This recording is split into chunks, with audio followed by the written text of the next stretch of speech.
A long time ago, on a comics page far, far away.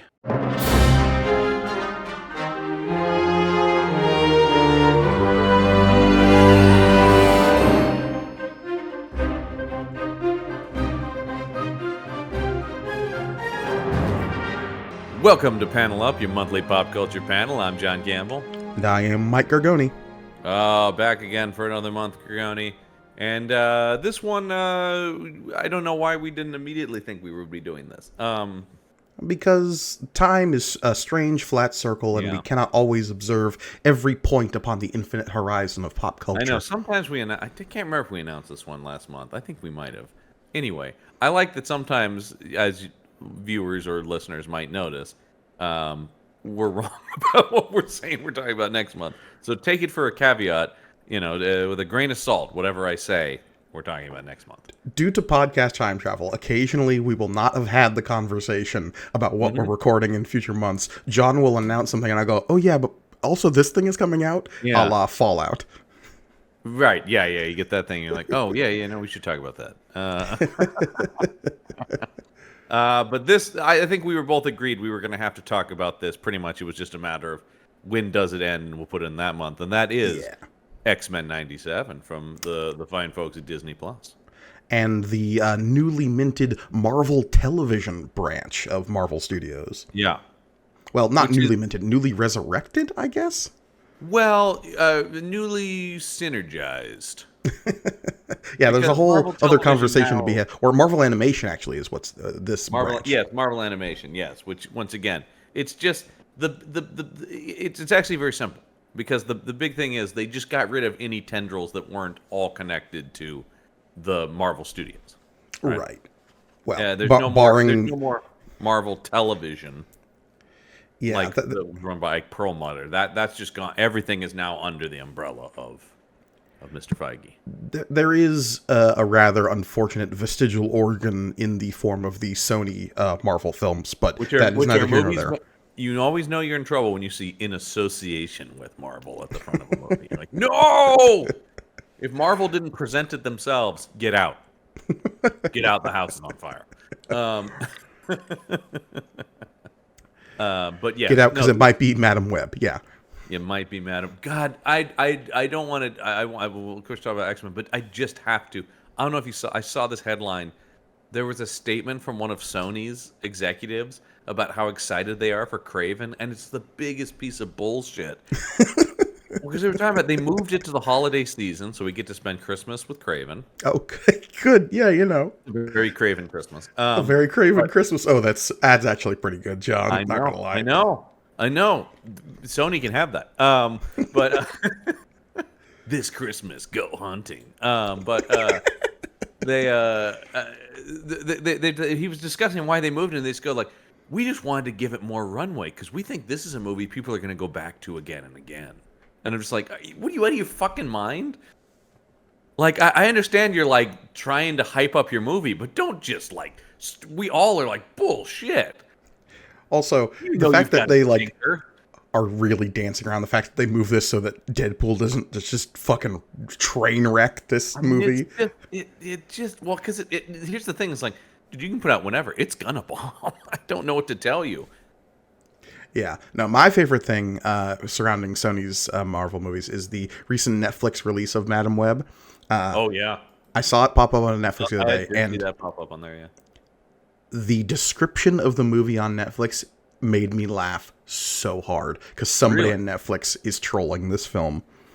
What did it say? I didn't actually look at the description. The one sentence description of Madam Web on Netflix reads, and I will read this verbatim right now. Oh, yeah, okay, good.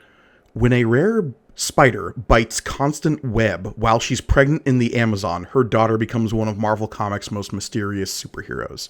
It does not mention the main character of this film. It mentions her mom studying spiders in the rainforest. Yeah, right. Yeah. Well, that's what I remember the movie being about. So it's like the name of the character who's in the bookends of this film is who gets name dropped in the description. Not the main character. I know. I would not have in any way been able to come up with that woman's name, that character's name at all. I just found that so funny. No, that is the weird thing that's the one thing that is not under the purview of Kevin Feige, because he even has, I don't know how much he does on a day-to-day basis, but legally from like a corporate he technically has control over the comics too. Oh, interesting. There's no He's the way least. he has any kind of like editorial. No, I think it's more of a matter of he could step in should it, I don't think anybody's actually going to him for approval, but he has a hand in it.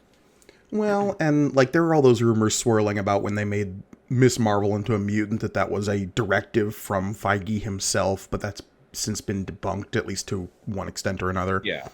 I don't get the sense he's exerting a lot of that power, but technically it's all under the same umbrella now for Interesting. corporate synergy purposes. Oh, of course. Speaking of Yeah. corporate synergy, Yeah. X-Men 97. X-Men 97, new episodes, new era. I think our good pal Ibrahim Mustafa said it best.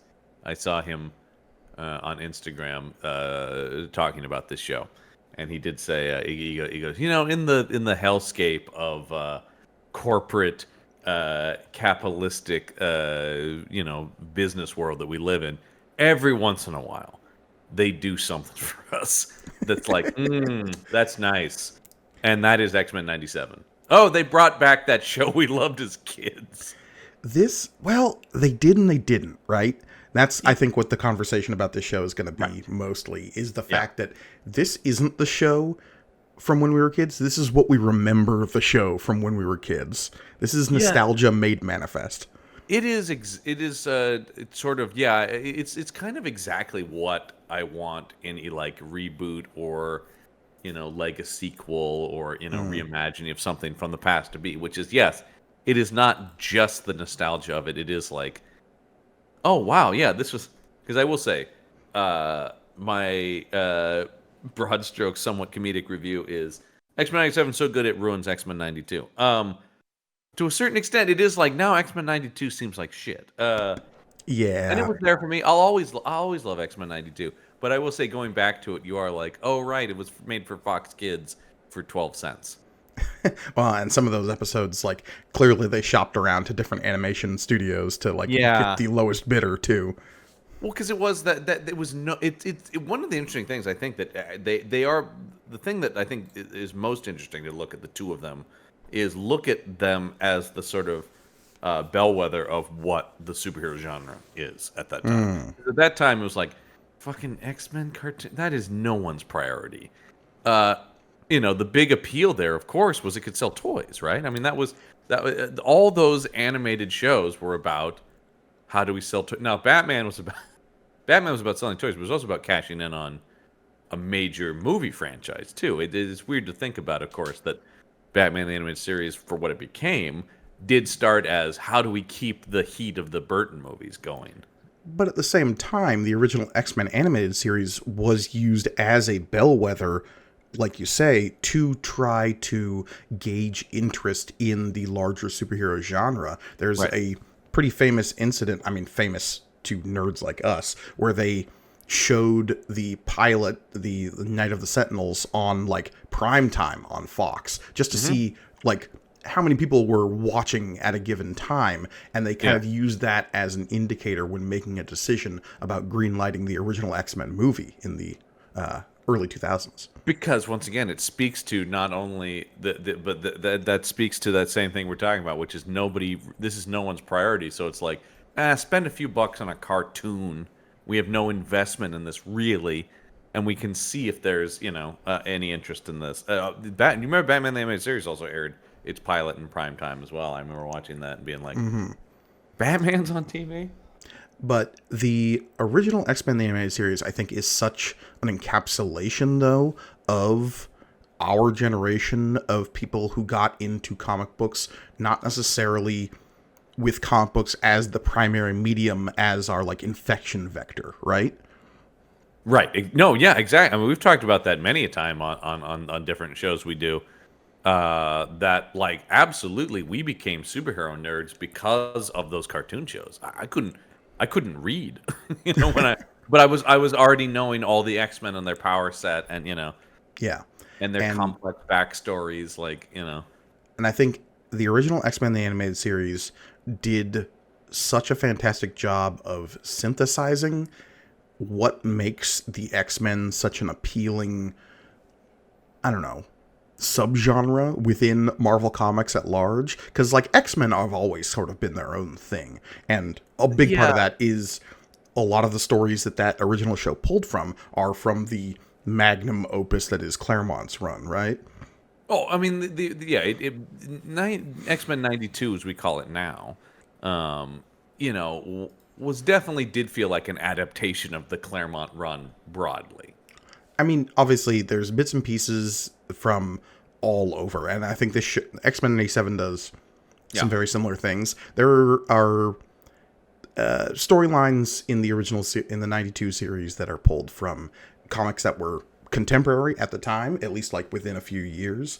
And this show is honestly doing some similar things, albeit in a stylized, like, remixed version. The thing that's crazy to think about is that Claremont's still writing X-Men when that original series started. All right. Well, I mean, technically, he's still writing X-Men now, just way more sporadically. No, but he's still writing the main. I mean, the See My X-Men shirt that I'm wearing is still, Claremont, Jim Lee. Yeah. No, he is coming to a head where that's concerned. No, I mean, his run and in the very beginning of the animated series, but still, it is interesting that when they start the show, it is still firmly the Chris Claremont X-Men. So no, and it's interesting, and I think the thing that's interesting about these shows is they do take a similar approach in their storytelling. It's just one has the backing and resources of a massive corporation. Yeah. And the other one was the thing that's so great about the original series, and I'm not here to actually besmirch it, because of course it's great, and I wouldn't be an X-Men fan, or certainly not at the time I was.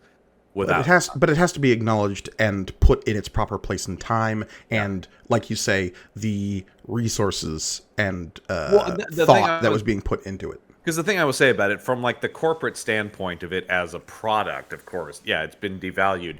But the thing that makes it that I think will always, capture the hearts of people like us is it was made by people who really cared. The actual creatives were doing everything with all the limited stuff they have to really tell great X-Men stories. They're really trying to faithfully adapt these comics that they clearly have love for. And that always shone through. Yeah, and even when you're struggling against, like, okay voice actors or scripts that maybe aren't perfect or stilted animation or somewhat flawed understandings of certain characters, that sort of passion for just, like I say, the kind of subgenre that is X-Men is what makes that show shine in the, like, larger sea of 90s superhero cartoons, of which there are a lot, and many are forgotten.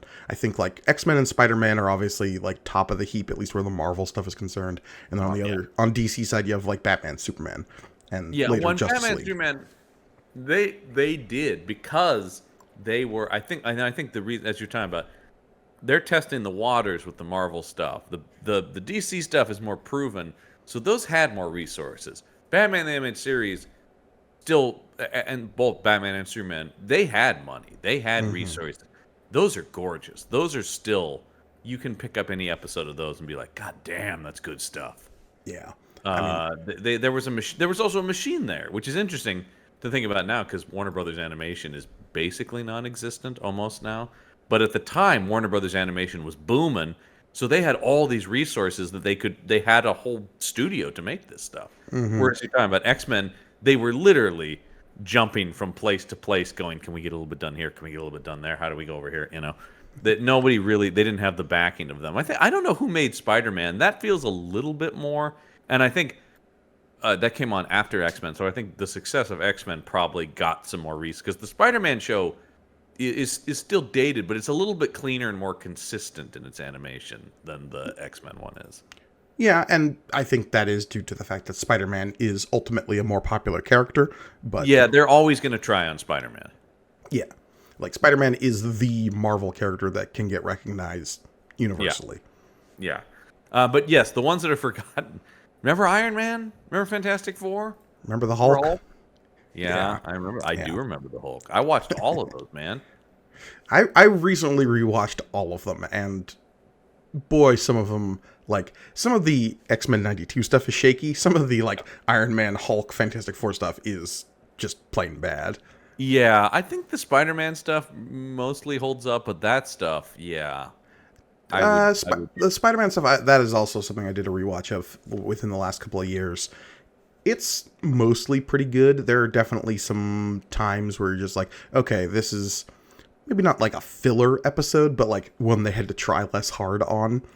Well, they did have to do some stuff, I know too. They, especially down the stretch, that show fell apart because they started to get a lot of influence from corporate stuff and wanting to more right towards the toys. And then, of course, when it became Spider-Man Unlimited and shit like that, and Ooh, Spider-Man Unlimited. Ooh, yeah, boy. but that was another one of those things where it's like that's sort of corporate mandated. This is what we're doing now.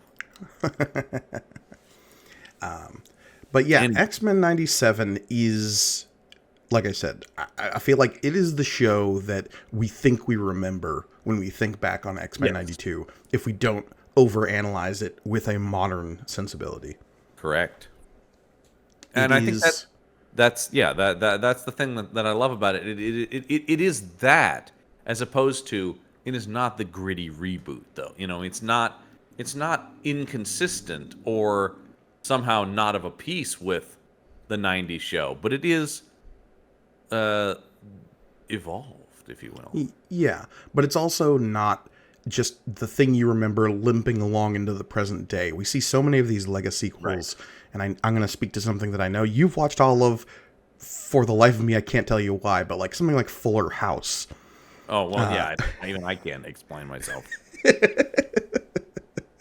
But it's like that is just the same thing, just more Well, of I it. think I think I think that's an interesting example because I think the other thing about that is pure nostalgia because the original's not good. And I watched. I Wow. mean, I watched that. No, I'm not delusional. Although I do think Full House was better than Fuller House. There's a hot take. But no, no, that's the thing where it's just sort of like, oh, you know, that is just. I talk a lot about this doing the IP squad. I think a lot about intellectual properties these days. But one of the things about it is it does feel like things are just greenlit because it's just like, well, that's a thing people remember. Not that's a thing that was great. It's more just like people know that. Let's do more of that because that's the safer bet. I will say, X-Men 97 is such an interesting show because when they started talking about that they were going to do it, it's not like the original X-Men series was like, man, killed before it's time, man. We need this finished. It's just a thing where it's like, I wasn't like, God, if only they could bring back that original show and continue it. It's a thing I didn't. It's not like we desperately needed it, but it's crazy good that it exists. But I think it's really interesting that they did this as opposed to just making a new animated X-Men thing. I think there was some research done where this is concerned in terms of Oh like yeah, what X-Men thing are people hungry for? Because obviously we've had an X-Men 93 comic, yeah. or is it just called X-Men 92? I forget. It's called X-Men 92, But there were and they there did a was a few. one shot they did, or there was a limited series they did during Secret Wars, and then there was Yeah. a little bit longer ongoing they did after that. And That then they like just did another. They just did another. Well, they just did another miniseries the previous year where they did the animated series characters doing the Hickman Krakoan storyline. oh, interesting. Yeah. And then now they're doing a proper X-Men 97 comic series. Of course, which makes all the sense in the world. Of course. I But mean the marketing blitz on this shit is like nobody's business.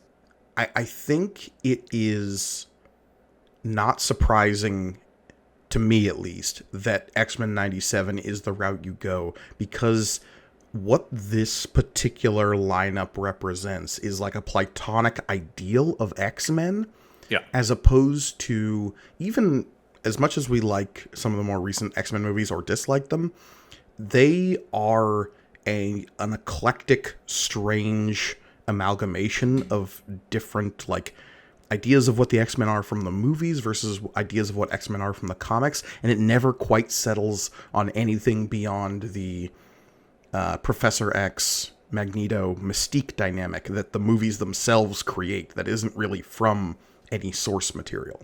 Mm-hmm. Yeah, I mean, well, because it is much like the MCU. For a while there, the X-Men movies were their own universe, right? And so they had created character dynamics, versions of characters that were recognizable as the comic characters, but weren't them literally translated. And yes, had built its own mythos that became, as we talked about on previous episodes, almost as convoluted as the comics themselves. Right.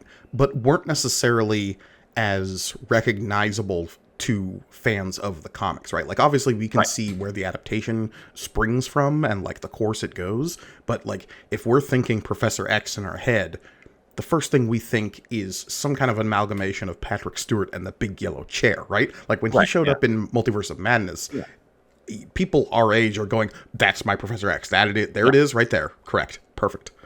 Well, because I remember even being a kid watching 92 and going, wouldn't it be cool if Patrick Stewart played this guy? Because he just looks like Patrick Stewart. I don't know. It's just like, that was the most obvious casting in the world. It had to be. No, I think that's the thing is there is, the platonic ideal is very key because I use that to talk a lot about Batman, the animated series, and Superman. And I think what a lot of, that's what animation can kind of do because the uncanny valley, but the disconnect is not there because you're now just taking what was already a drawing and making it move and giving it a voice, and that can be tricky, as we know. Although, in some ways it can go the other way, where I absolutely hear Cal Dodd's Wolverine still to this day when I read him in the comics. I still hear, "Tell Cyclops I made him a convertible." I go back and forth between Stephen Bloom and Cal Dodd personally, but okay, no, I mean it's fair.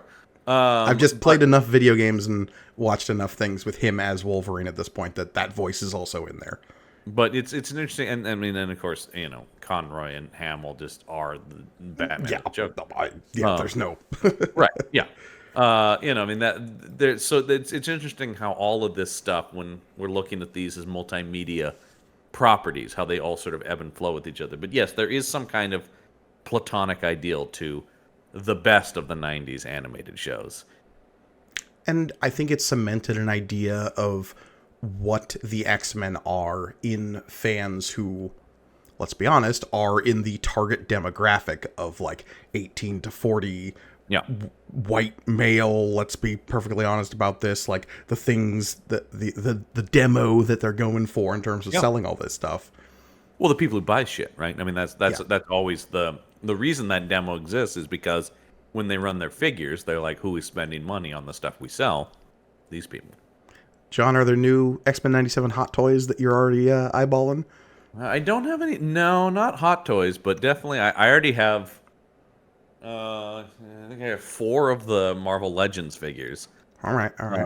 Yeah, I've got the Cyclops, Jean Grey, Wolverine, Jubilee, and Storm. So I think I have 5 actually. Yeah. Okay, missing Rogue and Gambit. That actually surprises me. I mean, I find what I find. Yeah, that's fair. Wolverine was the first one I bought, obviously. Of course, yeah. What am I insane? But so yes, no, that's the thing is, I mean, and I'm drinking out of my animated series mug. Sure, yeah.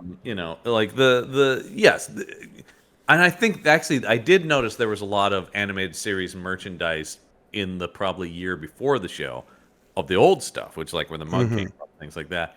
And then so it did sort of feel like they were, testing the waters and just kind of throwing out the chum to us, right? Going like, you guys like this stuff, right? You got a lot of nostalgia for this, right? Well, and it was also during a time in which, I mean, say what you will about the current era of X-Men and what it did in the comics, but it was maybe one of the most talked about eras of X-Men in quite some time with all the Krakoan stuff. Like, it was, love it or hate it, it was discussed. Absolutely. It was doing the thing that I feel like they have been trying to do since Claremont, really. Right? Which is just like, X-Men is back and is bold again. How many relaunches of X-Men have we seen And my relationship with the X-Men and comics for a long time was I would pick up each new status quo setter and then kind of lose interest, right? Because you just be like, okay, yeah, they're this team now. Because a lot of it was just like, dude, this ain't your daddy's X-Men. Now we've got these people on the team. You're like, okay, that's kind of a weird, unexpected lineup. But I feel like what Hickman started with the Krakoa era was actually making, yeah, good or bad, X-Men was interesting again. It was talked about again. It had the pop culture cachet it once did. Of like, what's going on in X-Men? This is a big deal that they hadn't been able to start that fire on X-Men for quite a while. But it lacked the, like I say, platonic ideal of the team lineup, right? Oh, God, because it was doing all these strange, interesting things. The teams were scattered all over the place. They had a bunch of interesting teams, a bunch of really interesting stories to tell in those books, but there wasn't really a central thread you could follow. It was like 10 threads you had to follow all at once to sort of get the whole vast view of the Krakoan story, whether it is like them colonizing Mars and X-Men Red and like following Storm on her adventures and becoming Queen of Mars, which is a great book. Love that book. But yeah, I mean, then you also have like Kate Pryde leading the Marauders, and that's also a fun book, but doing something totally different. Yes, it's an interesting thing because it is sort of a like, who is the X-Men for, right? Because it's just like, do you want... And it was something in some ways, Hickman returned to what Claremont's vision was, which is this is a book that keeps changing, that keeps evolving, and ultimately one of the things that kind of broke Claremont from the series and was the disagreement was like, no, people really want X-Men to feel like quote unquote X-Men, right? And so I think but yes, it wasn't giving you so much of the like, that's tasty X-Men. Right. Though if you're a fan of X-Men, all that insane nonsense is baked into the core of it. That's in the Hickman stuff. But also, the Hickman era was very much Jonathan Hickman going, can I just do anything with the X-Men? And them going, yeah, I guess. All right. We don't want Who's you to go one to of the DC. most important characters in this new bold era? Gold Balls. Right. We all know Gold Balls, right? Yeah. No, and that's the thing where it's just like, you can, all this stuff once again goes back to after Bendis left, they were so afraid Hickman was going to leave Marvel as well, and they were basically just like, if you can do anything, what could it be? It's like, I want to totally reinvent the X-Men. They're like, great. So yes, none of that impulse was to like capture classic X-Men. The other thing I think that all of that is to say that X-Men 97 is hitting at a time in which that hasn't been a thing in the comics in a while. This is true. The other thing I think that's key from the other side of the street, which is the movie and TV side, the Marvel Studio side, is they have the rights to X-Men, but they're I think smartly, and I know there's a lot of angry nerds out there being like, where's our X-Men movie? But they smartly have not just dove in with both feet into X-Men movies.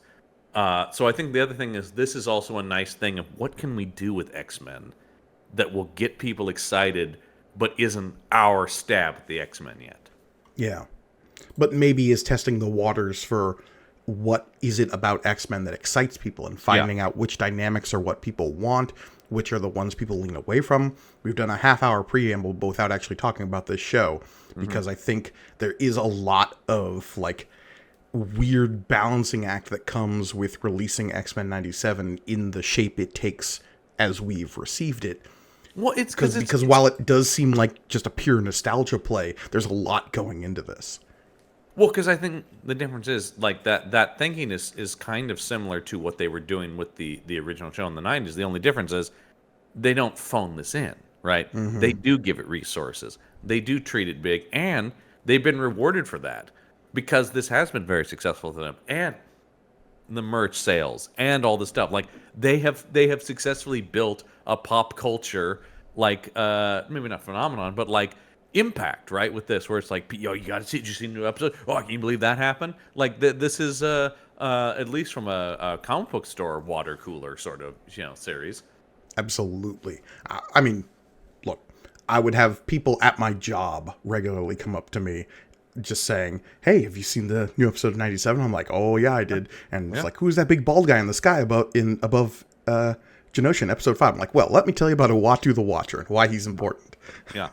We're not watching What If. No. No, yeah, that's it exactly. But it's also, I think, the other thing that's interesting about this, because it is, at least in premise, a sequel to something, which was the original X-Men series.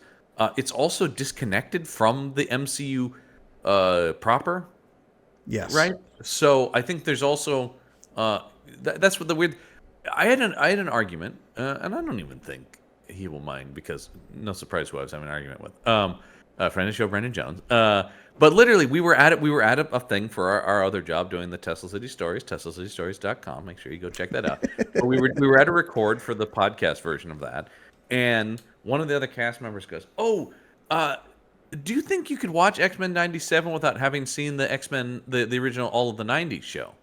And I went, "Yeah, I don't know why not." And Brendan is going, "Absolutely not. Under no circumstances can you jump in on this." And I posed that, not to, because once again, where do you stand on that? Because I think it's an interesting question. I would say that if you could find a pretty good supercut of Hey, the events of the 92 show, that would serve you just as well, because there's a lot of fat that can be trimmed off that cow. oh yeah. That I learned that doing a rewatch of that, is where you're going like, man, this thing. I remember this thing crackling, and it does drag a bit. I guess where I come down on it would have to depend on the person who's asking that question, Yeah. because it's so dependent on how the X-Men sit in your brain as a pop culture piece of iconography, right? If you have a standard, like, boilerplate understanding of all these characters, I think you could probably just jump into this show. But if you're That was completely my answer. unfamiliar Yeah. with, like, why Rogue can do what she does, or who Jubilee is, or like Gambit's character arc, or any of this stuff, I feel like you're losing a lot of context that makes this show hit stronger. That's pretty much exactly what I said, which is, I said, like, if you have a base level understanding of the cast of characters of X-Men, I don't see why you can't jump into this. At least not in a way where it's like you need the context of that show specifically. Because one of the things we talked about with that show sort of being a platonic ideal of X-Men, if you're like familiar with the fact that at some point Jean Grey was the Phoenix, you're pretty good. You know what I mean? Like that sort of stuff. And the biggest X-Men storylines, I feel like, things like the Phoenix. People know that, even not hardcore comics fans. We're talking like these are the most famous kind of comic book stories, some of them. This is maybe going to be a wild statement, but I feel like if you've even watched the early 2000s X-Men movies in the recent past, that will Yeah. give you a strong enough grounding in most of these characters to Yeah. at least have a, like, boilerplate understanding. And, like, look, I understand some of those characters are done real dirty in those movies. Storm is at the top of that list, but Oh wow, Cyclops. Well, I mean, Storm's in there too, but Storm and Cyclops. sure, I like Storm more as a character personally. That's just me. Okay, sure. But the thing about it, yes, but by design, that is the case. I've heard the showrunners talk about this. You have to, right? Because you can't just go. While it's fun to think this is X-Men '97, we're just beginning as if the old show never ended. It can't be that, because it is a new show and does have to appeal to people. And obviously people who didn't obsessively watch that old show. Though, I mean, Disney makes it very easy, because you could just run through all of it into this. It's all on there, which is nice. And they actually, something I just realized fairly recently is the episode order as listed on Disney Plus is actually not the original air and even production order. They reorder it on Disney Plus specifically to be in the, like, chronological order of the show, so that it Right. makes sense. Right. Yeah, because that was weird about the old show.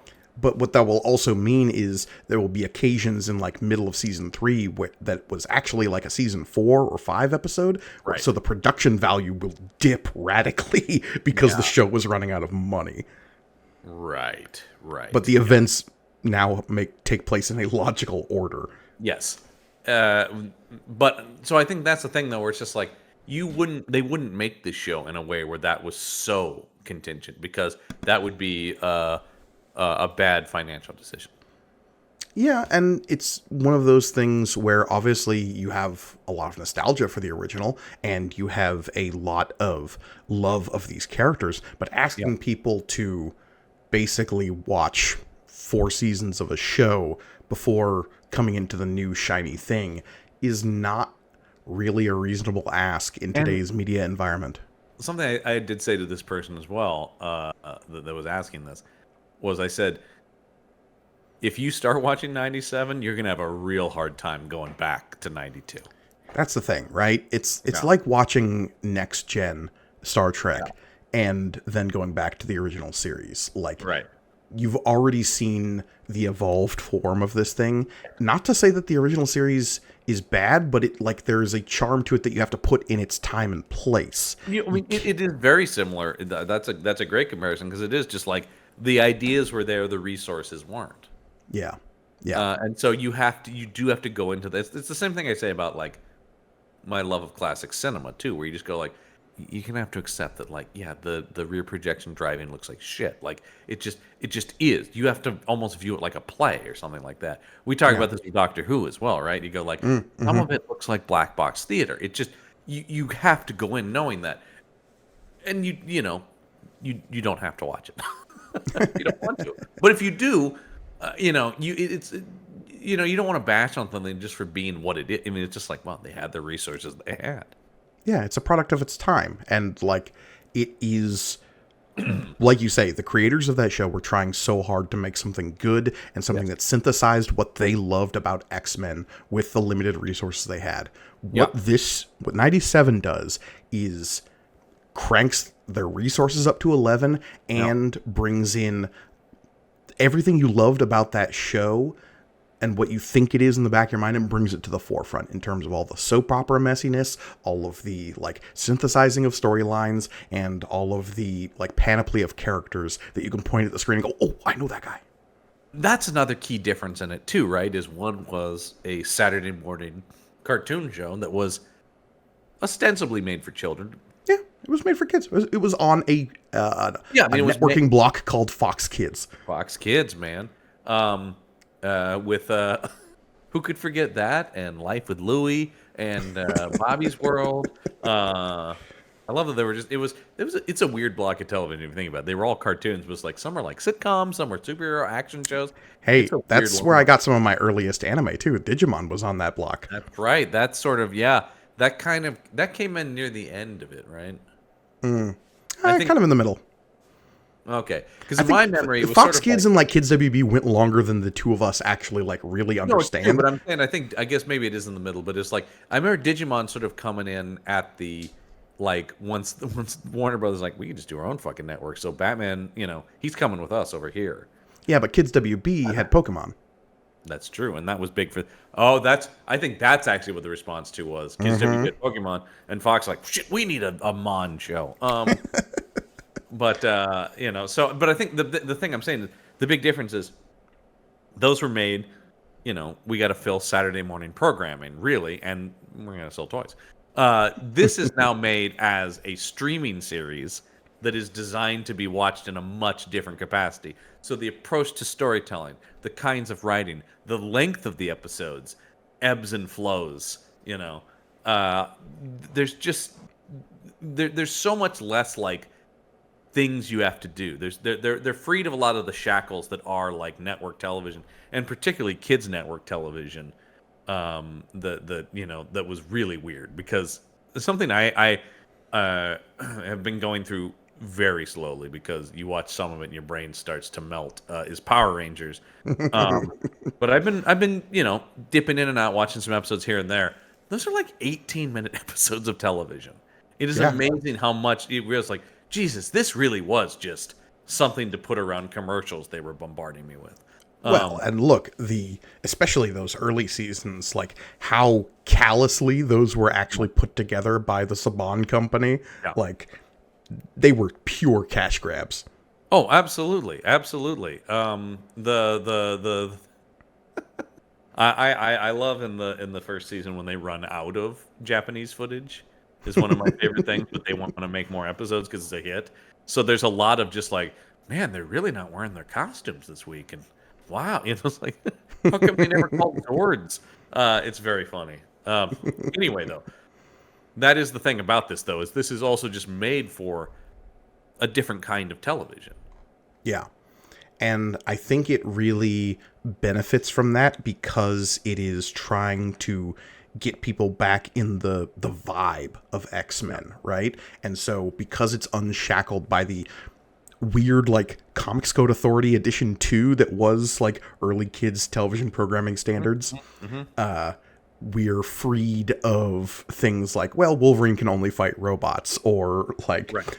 Jean and Scott's relationship can't really be that intimate because that would not be something you'd show on a kids show. That's the interesting thing about this, and I think one of the compliments I pay X-Men '97 though is it doesn't go. It doesn't like it's not all of a sudden it's like now it's R-rated, baby. No, It's but it's just a little bit more mature. It's a little bit more serious.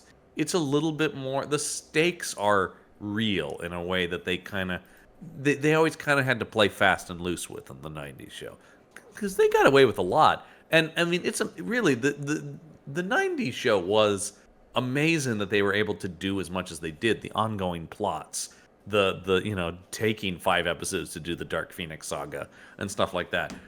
That wasn't done. I mean, those people were innovating. Like I said, that's why I'm saying, like, I don't want to take away from it, how it ages, but like they were doing stuff that wasn't done at the time. So it's amazing what they were able to pull off. But this can now start from that and expand further without being like, "This ain't your daddy's X-Men." right because it's also like this can also now be your kids' X-Men. Yeah. And that's what I think is so great about it, is that it's not shying away from the darker themes that this stories can have, but it's also still totally cool for a younger audience to be introduced to these characters. We're not trying to do Old Man Logan. No, it's aimed at. I really do think a lot of this is that the MCU brand is a family brand.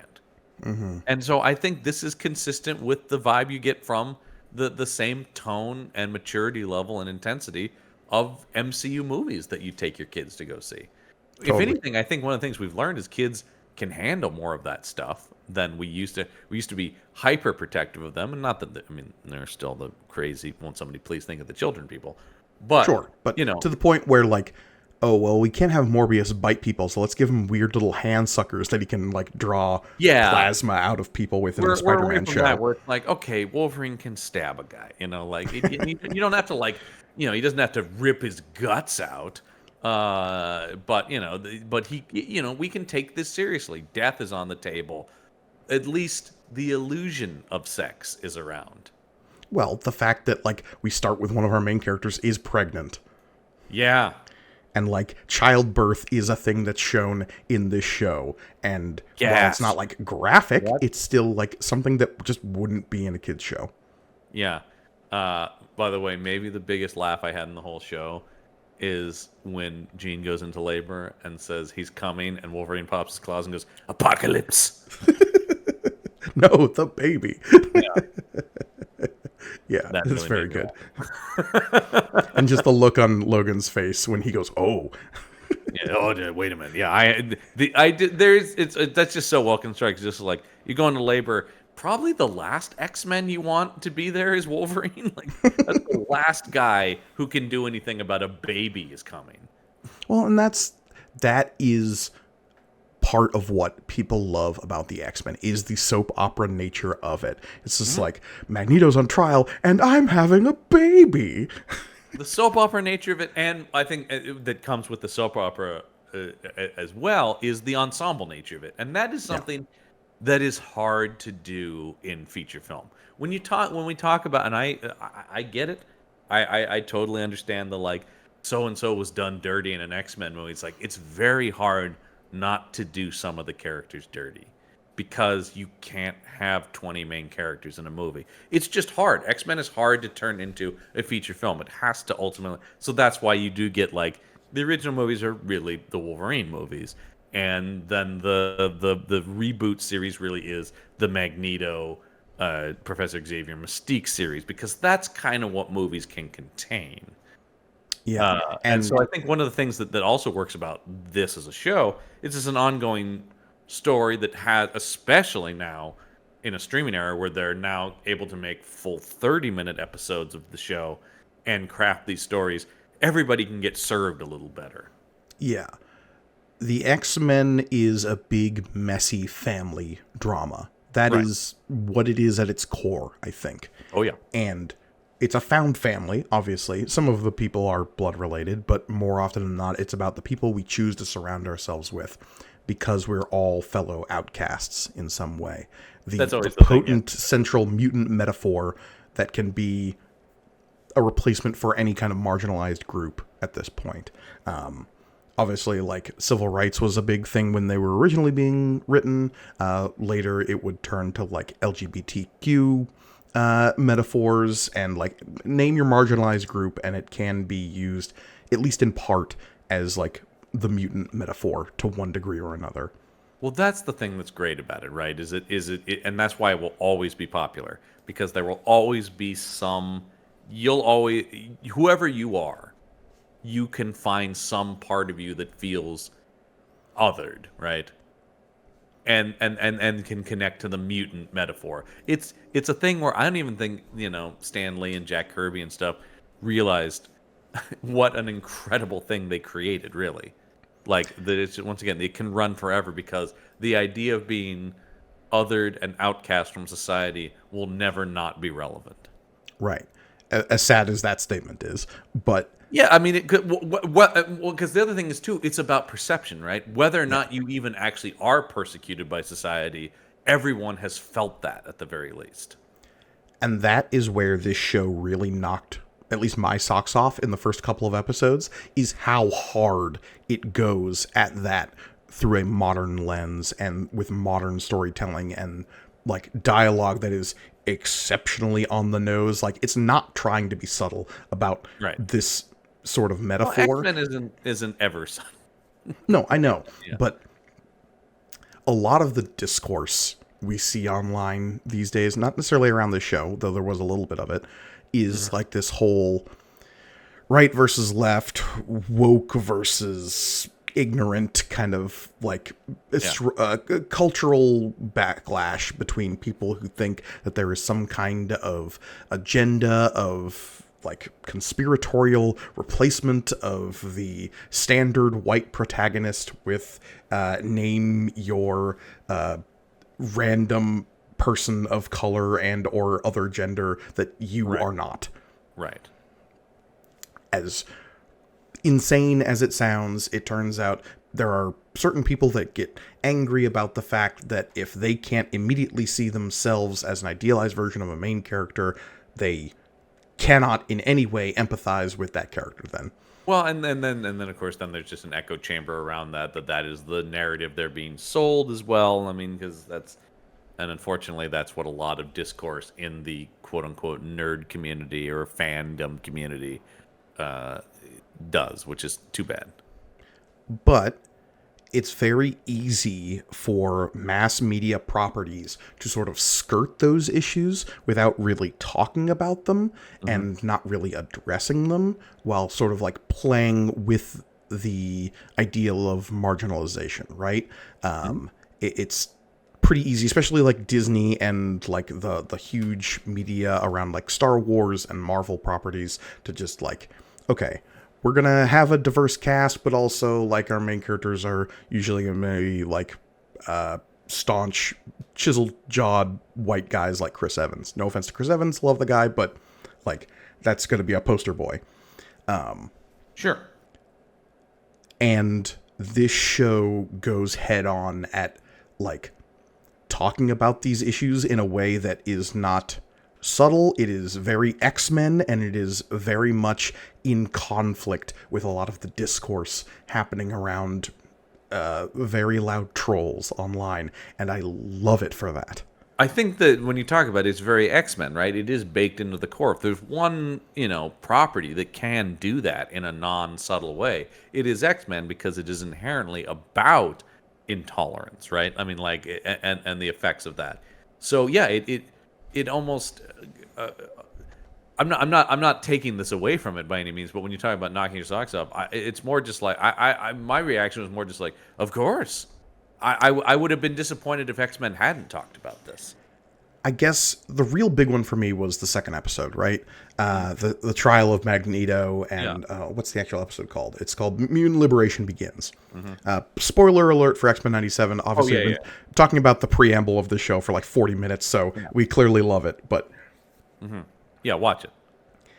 When the second episode goes into the trial of Magneto, but then is clearly also an allusion to January 6th and is not subtle about it at all, it really drove home the fact that this show is taking its source material seriously, but is also going for the throat when it comes to, let's be perfectly honest, conservative individuals in the United States today who have this feeling like their misplaced anger at thinking they're being replaced because of this like endless echo chamber and whatever news media is being fed to them and whatever lie that they're living in, that they feel outcast themselves in such a way that anger manifests in trying to destabilize society as we have built it up to this point. Again, larger arguments about like what elements of our society maybe need to be destabilized, but that's a conversation for other podcasts. Well, it's sort of this idea too. I mean, but it actually is interesting because as you bring that up, it does speak to the universality once again of the perception of being an outcast in some way. That the world is somehow othered you. It's interesting that even people fighting to retain an existing or possibly, more realistically, an imaginary status quo that they're trying to get back to is interesting, right? Because it speaks to, and I think that what the episode you're talking about does well is it does get to this, just like it's all about the perceptions, right? It's all about how, wait a minute, wait, these mutants are the problem. Right. And it's an episode that is all about people being able to lay blame on someone. It's like Magneto's on trial. He's been trying to make amends because of the will of Charles Xavier, and the UN has put him on trial for his crimes against humanity as a mutant terrorist, and like basically it is given people the face of an enemy, but that enemy is mutant, and so the larger kind of status quo, or not status quo, but like the larger conversation in that episode about how people othering mutants and seeing mutants as the enemy at large, even if Magneto is the face of that, is this like really potent storytelling device. Right. It's a great setup, right, for all these things to converge in one place. Yeah. I don't know.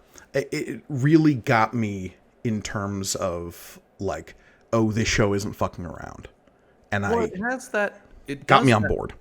It does that thing that, and we mentioned Star Trek earlier. It does it too.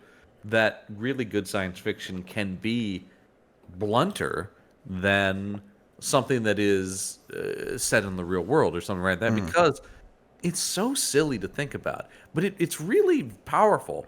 The second you say mutant, you can talk about almost anything and be much more blatant in your language about it, because you're not literally talking about the thing. And like I said, that's like, intellectually, you think that you're like, well, that's stupid. It's clearly meant to be this thing, but we're saying mutant. But that gives you so much cachet and so much ability to just be like, the second, Roddenberry wasn't talking about Vietnam and was talking about a dispute on a planet, all of a sudden he can just be like, oh yeah, we're just openly talking about racism or whatever, And I think it's an interesting thing that genre fiction can do, and certainly it's baked into the X-Men from day one. But it's something that I think a lot of the best sci-fi, in particular, is able to do, and like you're talking about, can actually be like not subtle about it.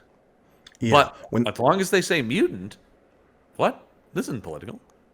When the Executioner is fighting, I believe it's Cyclops, in the lobby of the UN, and he's using this sort of rhetoric that you could easily hear on like Fox News in terms of how people talk about some of the victim blaming language that one might use to talk about like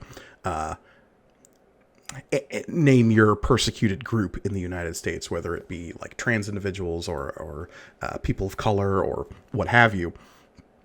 Anti-Semitism abound, and making the whole Magneto thing so much more potent, obviously. Well, that's always, once again, baked into the Magneto character is the idea of, I have seen my people exterminated. Yeah. But when Executioner is saying just like, it's all the complaining you people do that I just can't stand. We all have problems too. We just have the common decency not to complain about it. And it's just like totally missing the point, right? Right. But absolutely. It's so evocative of a certain type of voice that is in our culture today, but is still resonating in something that is, in theory, taking place in the past. It's an interesting piece of rhetoric that I do see tossed around a lot, where it's just like, oh, just if everybody would just stop complaining about everything.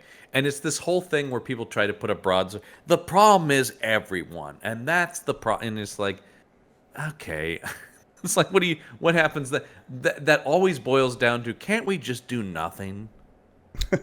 That's always what the core of that is like, everybody has problems, so let's not talk about anything. And you're just like, great. That's good.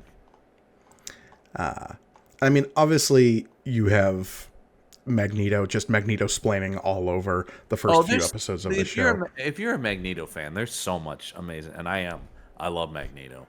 He's always been one of my favorite characters in X-Men, because my God, there's so much great Magneto dialogue in this. Really got to give it up to Matthew Watterson, who came in as the voice for Magneto in this show. I mean, the voice cast on the whole of the show, phenomenal. Obviously, great that they brought back some of the original voice actors from the show. Alison Sealy-Smith is Storm, and Lenore Zahn is Rogue, and George Buza will just always be Beast in my head. Oh, yeah. Oh, well, I don't know if you saw this in the trivia here, that Kevin Feige's only 2 conditions for greenlighting this were, number one, the voice cast had to return, or at least, an attempt to get them back, and the theme song had to be maintained. I mean, okay, so most streaming services will give you the like skip intro button. Has there ever been a show where just like the most ignored skip intro ever is the X-Men 97 one? It's maybe the greatest theme song ever. Like, and that's another thing that immediately from when the show started on the first episode, the fact it encapsulated what they're doing. If you just watch the original 90s opening title sequence and this one, that encapsulates the glow up we're talking about, right? It's the same thing, but that score has never sounded better with a full fucking orchestra behind it. It's got an epicness that was always there. Once again, that score went so hard with what little resources they had. And then the idea of like, oh man, all this stuff I remember as a kid, but now it's in widescreen, high def. They put in a little bit of different stuff, but it's mostly the same opening title sequence, but just on a bigger, canvas. Was so exciting to see. Yeah, and I will say, just as a brief aside, I will also recommend people go look up the Japanese version of the X-Men 92 opening theme song. Very, very different, like weird anime opening butt rock, but still fun for different reasons. I do remember that being very popular for a while. But yeah, no, the show is doing such a good job of balancing what made the original so gripping and charming, and rebalancing it with new, fresh, I don't know, keeping the voice modern, I guess. Yeah, I mean, yes, it doesn't feel like, and that's like in the style of animation, it's still totally recognizable as a continuation of what they were doing in the 90s, while also being much better. Just, I mean, in just better, yeah. Well, yeah, in its animation style, but not just like, all right, now we're gonna throw all the bells and whistles at it. It is still beholden to the kinds of designs they did, the sort of proportions of people. It is still that style. It's just now done better. It's a really interesting balancing act that I have to imagine. Not coming from the world of animation or being an artist, I can't, really surmise how they came to that. But I have to imagine there was a lot of like what balance of the familiar versus the, because I mean they could have just completely upended this thing and gone hard at a whole new visual style that probably would have been cooler and more epic, but Well, when it they first wouldn't announced this, have there of was a definitely piece. like, oh, are they going to use the what if animation style that Marvel has Yeah, sort of settled into? that's a perfect example because that certainly is much more sleek and modern. But it's also like purposefully evoking the MCU, right? Right. It's more realistic. Yeah, it's because I mean that's the thing that's so cool about the what if animation style is it really does feel like this hybrid of comic book designs with the movie designs kind of merged together into this cool style. Whereas this one feels far more lifting straight from the comic book, which the 92 show was doing. Right. But then that's the thing. It was like it's still recognizable as being part of that 90s show, but just things like the motion of stuff. That I mean, the thing that blew me away right from the first episode was just like, God, the intensity of the action is so real and visceral in a way it just couldn't they just couldn't do in the 90s. Oh, the moment Cyclops shows up in that first episode Yeah. and is like doing all the cool beam moves that you Yeah. just would never be able to see in No. a 90s American animated anything, let alone a Saturday morning cartoon. No, that's it exactly. And like I said, because and also that was the thing that one of the things that separated Batman was they didn't try to do that. Batman tried to be old timey and classical in its thing. I mean, they went back to the Fleischer cartoons, which I think was not only a smart move, but also is part of the reason that show feels more timeless. The X-Men feels very 90s. Now, what's interesting about this is this feels very 90s too, but purposeful in a period piece sense. Mm-hmm. Because I mean, at a certain point, when Gambit's walking around in a fucking crop top, you're like, "Are you kidding me?" Hey, Gambit knows what everyone likes. I mean, he was. I mean, I remember him walking around in the Speedo in the old show. So good Oh, lord. and when everyone's dressed up to play basketball, like, Yeah. just chef's kiss. Yeah. Yeah, I mean, that's another thing. That's another interesting balancing act, right? Is it's very evocative in the '90s without it feeling like every moment of the show is stuffed with like, look at the '90s, wasn't it crazy? But that basketball scene is a perfect example of. I love that Rogue still has her fucking skin tight suit on, of course, because no one can touch her. I mean, look, but she's still wearing a torn T-shirt because you're But playing basketball. she just puts a torn X-Men shirt on top of it, and it's like, see, I'm in the game. I do love all the design. Of course, Wolverine and Gambit both shirtless. Oh, of course. Playing skins. Well, so is Beast. Like, he'd have to be on skins, right? Yeah, yeah. But Beast with the basketball shorts is just funny. And Jubilee never gonna take off. Objectively, the worst sunglasses any human being could wear, but I want them on Jubilee. Yeah, they're just iconic. They're the Jubilee sunglasses, Well, right? Jubilee is Jubilee is the '90s teen encapsulated, right? Like in my mind, that she is particularly the animated series version of Jubilee is very. I mean, because she was created to be the '90s kid who came into the world of the X-Men. They used her Yeah. in the way that Claremont used Kitty Pryde.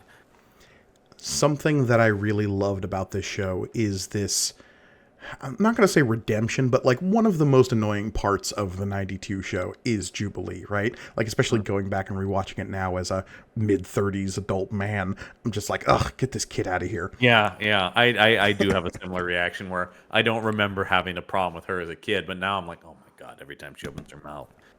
Oh, the whole, there is an early episode where like she's kidnapped by Caliban of the Morlocks, and it's just like, Oh, yeah. oh boy, this is just insufferable. Yeah, yeah. I mean, we do have a new voice actress on Jubilee. I don't think that's the major difference. But you know, it's how the character is written. It's how she's presented. It is how she is contextualized within the world and amongst the other characters. Yeah, Holly Chu, who plays the new voice of Jubilee, does a fantastic job. But it's specifically like her being able to be the like second tier new kid on the block, because obviously we have Sunspot showing up as our new kid on the block. I love that we got a little bit of New Mutant stuff in here. yeah, just a bit. I mean, just a little bit.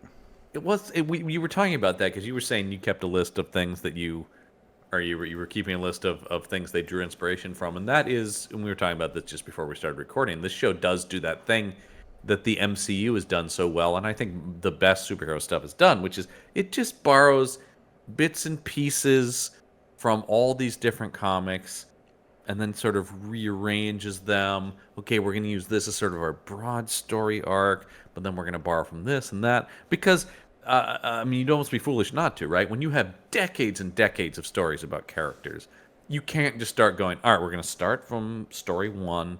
Then two, three. I mean, you'd go forever. You'd go insane. Yeah. Let's see. Briefly, the list of like storylines I saw they pulled from in this series. We've got like right off the bat, obviously Trial of Magneto.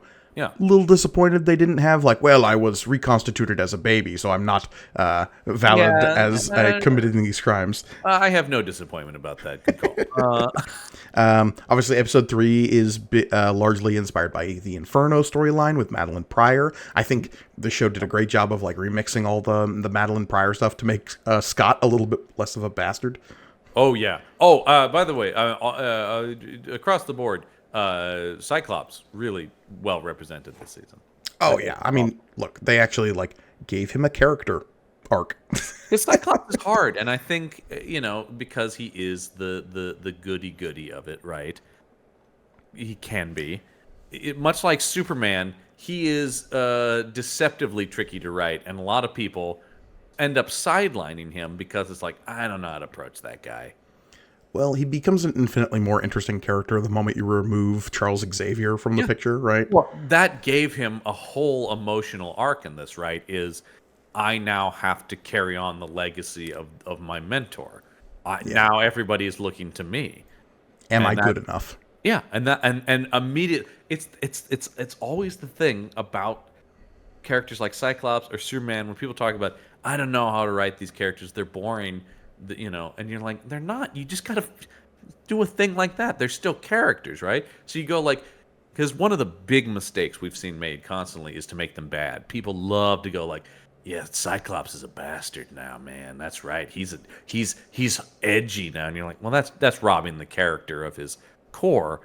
This is just going like, no, let's give us something psychologically complex to a guy. It's what they did in the Captain America movies that works so well about them. He is still the pillar of good, the moral center, but you're now having things around him force him to rethink about his own, what is the moral center of this complex situation. And here now you've got a guy who goes, all right, I've been told I'm the best. I'm number one field leader. Now I'm running the show. And then great, even how do you heighten the stakes on that? Have the darkest of guys, Magneto, come in and go, actually, I'm in charge. Yeah. It's like your mentor didn't think you were good enough to be in charge, so now I'm the one running the show. And then that forces Cyclops to be like, wait a minute, that guy's in charge? That guy famously sucks. But yeah, all that stuff was great. We had, just to get back to my list real quick. Oh, yeah. We have Life, Death, obviously, all the stuff with Forge and Storm. Great stuff. Oh, yeah. We had the whole like Genosha getting wiped out thing, which is from the new X-Men run in the like early 2000s. Obviously, Operation Zero Tolerance was a big crossover event. All the Sunspot stuff is from New Mutants. Fatal Attractions and Magneto War are like two weirdly similar stories that happened like a decade apart in the comics.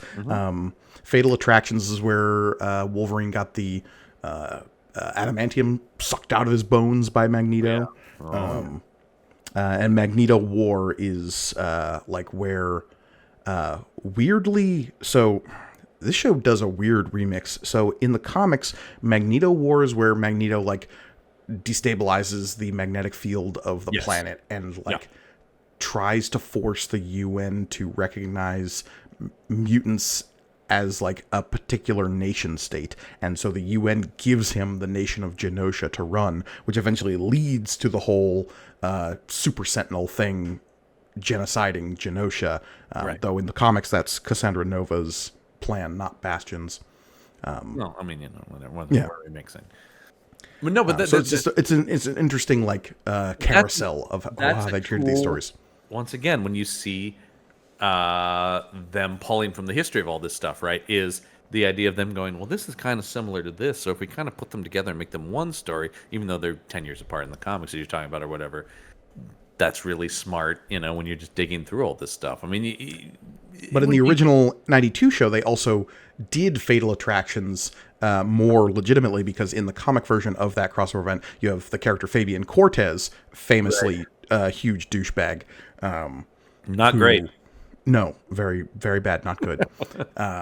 Who like takes over Asteroid M, and it's like a whole thing with Magneto's acolytes and all that stuff. Right, yeah.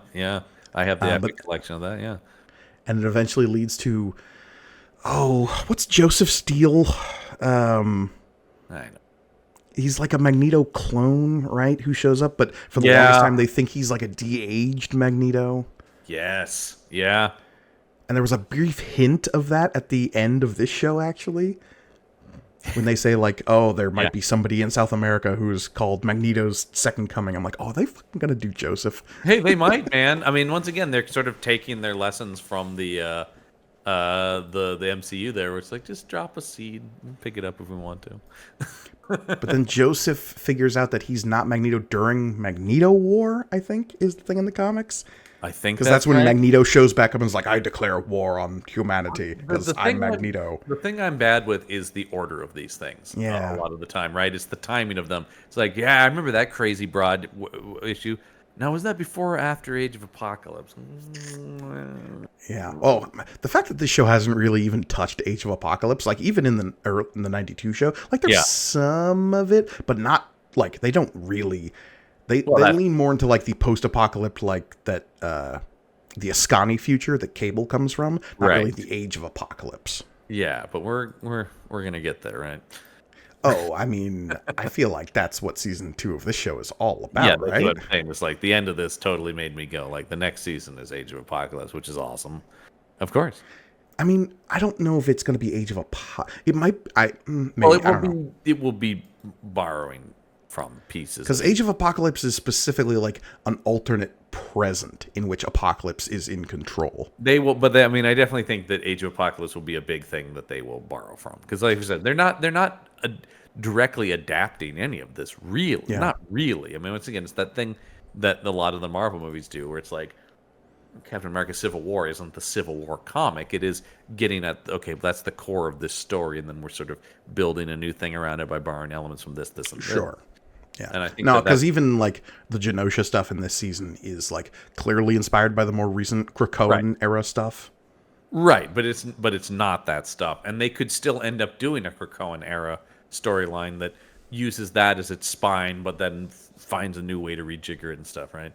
Mm-hmm. Or do the Utopia era stuff when they had like that island compound off the coast of San Francisco. I mean, why not do all of it? I mean, that's the thing. It's like you could start there, bring in, you could do the Utopia thing and bring in elements of the Krakoan stuff. That's the fun thing about, and that's why I always they do have the easier job, right?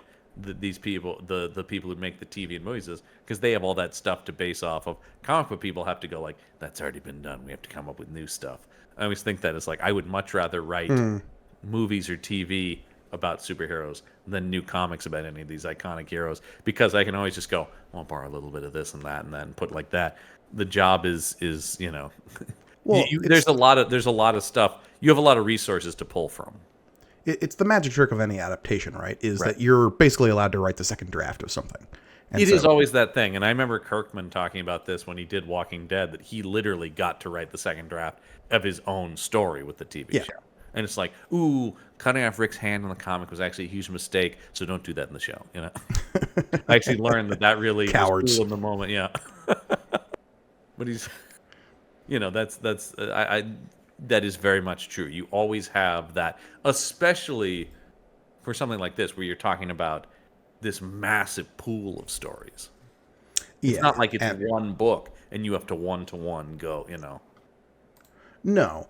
But the idea that this show can take the compelling moments of the X-Men and build them into this larger, consistent mythos is one of its big strengths. And that's why, like, when you come away from this show and you can clearly see the seeds of some of the other stuff they're setting up, like, yeah, okay, maybe Age of Apocalypse is going to be something that they work with in the next season, but there's no way they're also not doing Onslaught, right? What with the whole Yeah, like Xavier and Magneto like melding their minds at the end of this season. of It's just course. like, oh, you're setting up Onslaught with this. Yeah. Right. Yeah. I mean, it's. I don't. Yeah. I mean, that's the thing that's great about it, and you can do that. This allows you to do that. And I think and the if you do Onslaught, does that mean you're also doing like the weird storyline that Marvel Comics did when they like basically killed half the universe? For what was that called? A new universe, the Marvel thing, where they basically had Fantastic Four and Avengers in their own separate pocket dimension for like a year and a half. yeah. What? Yeah. Was it new? Yeah, I think it was New Universe, and then you had Heroes Return. Yeah. God damn it. Yeah. They. One of my favorites of just like sorry. Never mind. Yeah. Never mind. Yeah. It's hard. It's hard running these comic book companies. I understand. I think we've gotten to the point now where we've been reading comics so much of our lives that now whenever there's a new initiative and it's not good, I'm like, guys, don't get. They'll fix it. Like, it'll be Give all it a right. year. Yeah. It's fine. I don't really get bent out of shape about comics arcs as much because we just know they're always trying stuff, and then inevitably, and this is something Brendan and I talk about a lot, is inevitably it always kind of hews back to the status quo you're familiar with, more or less. More or less. Yeah. Yeah, they'll always return to that platonic ideal you're sort of talking about, right? It's always we'll kind of go back to. At the end of the day, it's like, yeah, we'll kind of get back to Superman being like Superman, even if we take him on a weird journey. Yeah, sometimes Thor will lose an arm for like 5 years, but don't worry, he'll grow But back. he'll be back to he'll eventually be back to being more or less the Thor you know and love. Like that's always the thing. But these characters can never really be broken. Not for any like long period of time, right? No, not fundamentally. Is I guess what I'm saying. Yeah, exactly. We should mention about the possibility of season 2. That the showrunner of this was fired right before this aired. Oh, I wasn't sure if we were going to talk about Bo DeMeo or not. Well, I mean, we have to. He was, and so much of the lead up to this show was him as showrunner and head writer out there talking about the show. He was the guy bringing X-Men back. The weirdest thing about that whole situation. So, for those who don't know, the showrunner, executive producer of the show, Bo DeMeo, credited writer for a bunch of episodes as well, was fired unceremoniously. I don't know if unceremoniously is the right word, but like very suddenly, very abruptly, right before the show began airing. Yeah. And the rumor mill swirling about it was because of like unprofessionalism and making people feel very uncomfortable in the office, and maybe some like weird office drama stuff. Never really got any farther than that. Yeah. Explanation of exactly what it was. It's all sort of whispers and stuff like that, right? Yeah. But that being said, he never really stopped talking about the show through its entire run. So one of the strangest things about the kind of like absorption of this show as it was going on was that a creator who was very abruptly fired from the show before it even aired continued to talk about it through its whole run, as though, I mean, he is responsible for it, so I don't know why not, but it's also one of those strange, I guess, Hollywood things where it's like, usually if you get severed from a thing, you stop being connected to that thing. Right. But now in the world of social media, no, because he has an outlet to say, and exactly like you're talking about, still spoke about every episode because he did write them or produce them, like he was just going like, well, here's what you should know about this episode and what we were thinking, and yeah, still very much. And actually, now that I see this does make sense. It would be season 3 that would be, because of course animation has such lead time. He did still show run all of season 2. Because that's already well into animation production, but at least from the writing standpoint, that's still all his scripts and stuff. Yeah. So yeah, it was just a very strange dissonance throughout the whole. Again, for Well, nerds like us who go deep on this stuff and like look for the input of the creators mhm. and go out of our way to like pick up on comments that they're producing while the show is airing. I know that's not the vast majority of people absorbing this thing. Right, but I mean, but the other thing is it cast a pall over the show too. When that's not the press you want when weeks before the show comes out that they're like creator fired for unknown reasons. Yeah. No, it was very strange. Yeah. And I know he has, at least, again, internet rumors, bit of a reputation on other shows he's worked on for creating stressful work environments, is Yeah. basically what I've read. Okay. But that's not good. So I don't know. Yeah, tough to say. And Marvel has definitely fired some people more recently for far more egregious things, that's for Oh sure. yeah. Oh yeah. No, and nobody has immediately come out and been like, this guy was the biggest piece of shit. It just seems like maybe he, I don't know. Obviously, they felt he shouldn't be the boss of the show, Yeah. and And that's their another problem. name still on this show that, like, her name is going to start dropping off of these shows here in a little while because she's no longer with Marvel, is Victoria Alonso, right? Yeah, that's an interesting thing, and I wonder if her name will drop off, or if because TV is a weird thing where you know every episode of ER ended with Michael Crichton, executive producer Michael Crichton, and he literally did nothing after the pilot. Well, I don't know. She's no longer with Marvel. I don't know if that takes her off of ongoing projects she was already attached to. I mean, she's not Right. working on it anymore, but I have no idea. Hollywood's weird. Avi It Arad. was just interesting to see her name. I mean, Yeah. Avi Arad's another, but he was like a big producer and advocate for the original show. Hmm. Well, yeah, that's the thing. It's just like, but he has no involvement. A lot of names here's the thing. A lot of times you see producers' names. A lot of those people don't actually do anything. Well, maybe they did once they advocated for a thing or Yeah. they were involved in the creation process of the thing, but that means You they will have. see Benjamin Melniker and Michael Uslan credited on every Batman thing ever because they were the original people who were like, there should be a Batman movie. And they to this day are still credited on every single Batman related thing. Has Dick Wolf been involved in every single Law and Order thing that ever has existed? I kind of doubt it. Oh, no, I mean, no, certainly not.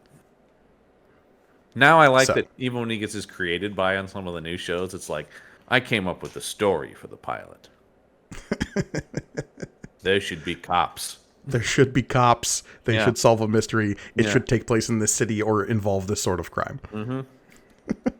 Done and done. Well, he does executive produce like 8 different shows now, so What if there was a detective Stapler? yeah.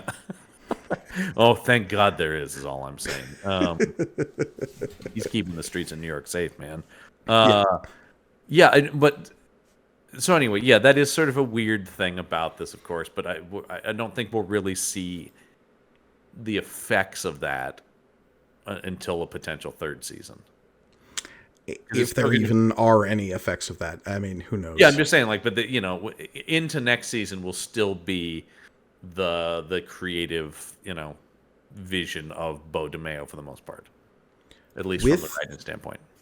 Yeah, with animation specifically, it I think there's a huge pendulum between like creative driven opuses like helmed by a single creative steady hand like a Hayao Miyazaki, which is like meticulous about Well, controlling every detail, yeah, I mean, and he's actually an animator, I mean, like, right? right, or someone like Bodemeo.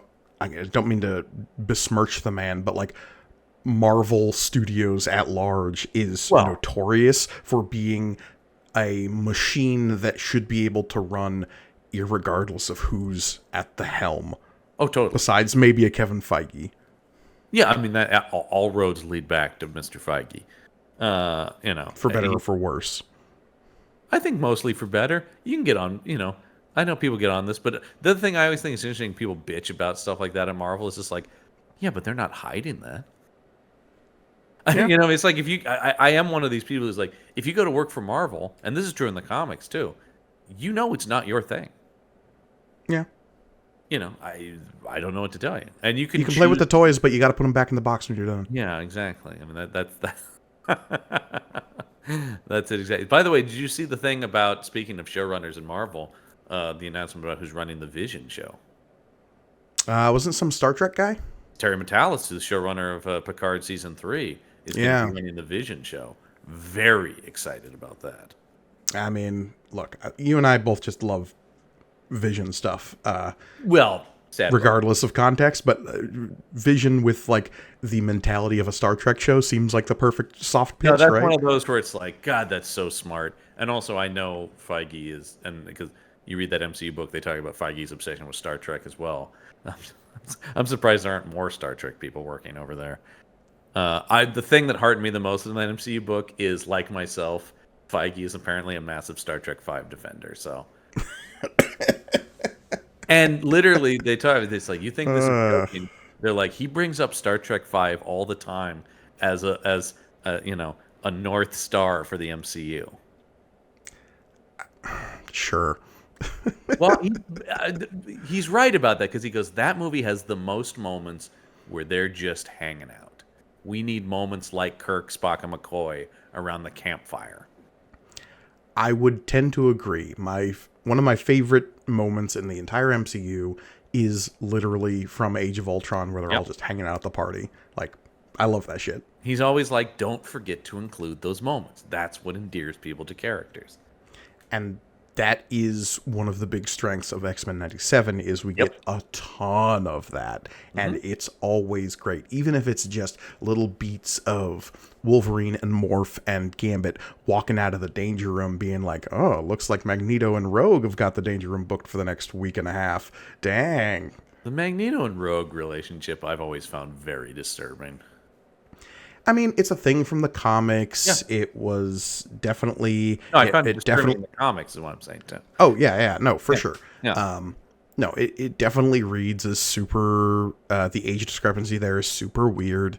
I mean, it doesn't matter who Magneto has a relationship with at this point. The age discrepancy is going to be weird because Magneto is effectively immortal at this point. Yeah, I mean, one of the biggest questions I've discussed with other comic book friends of mine, including, I think you and I have talked about it, is what is the MCU going to do with Magneto?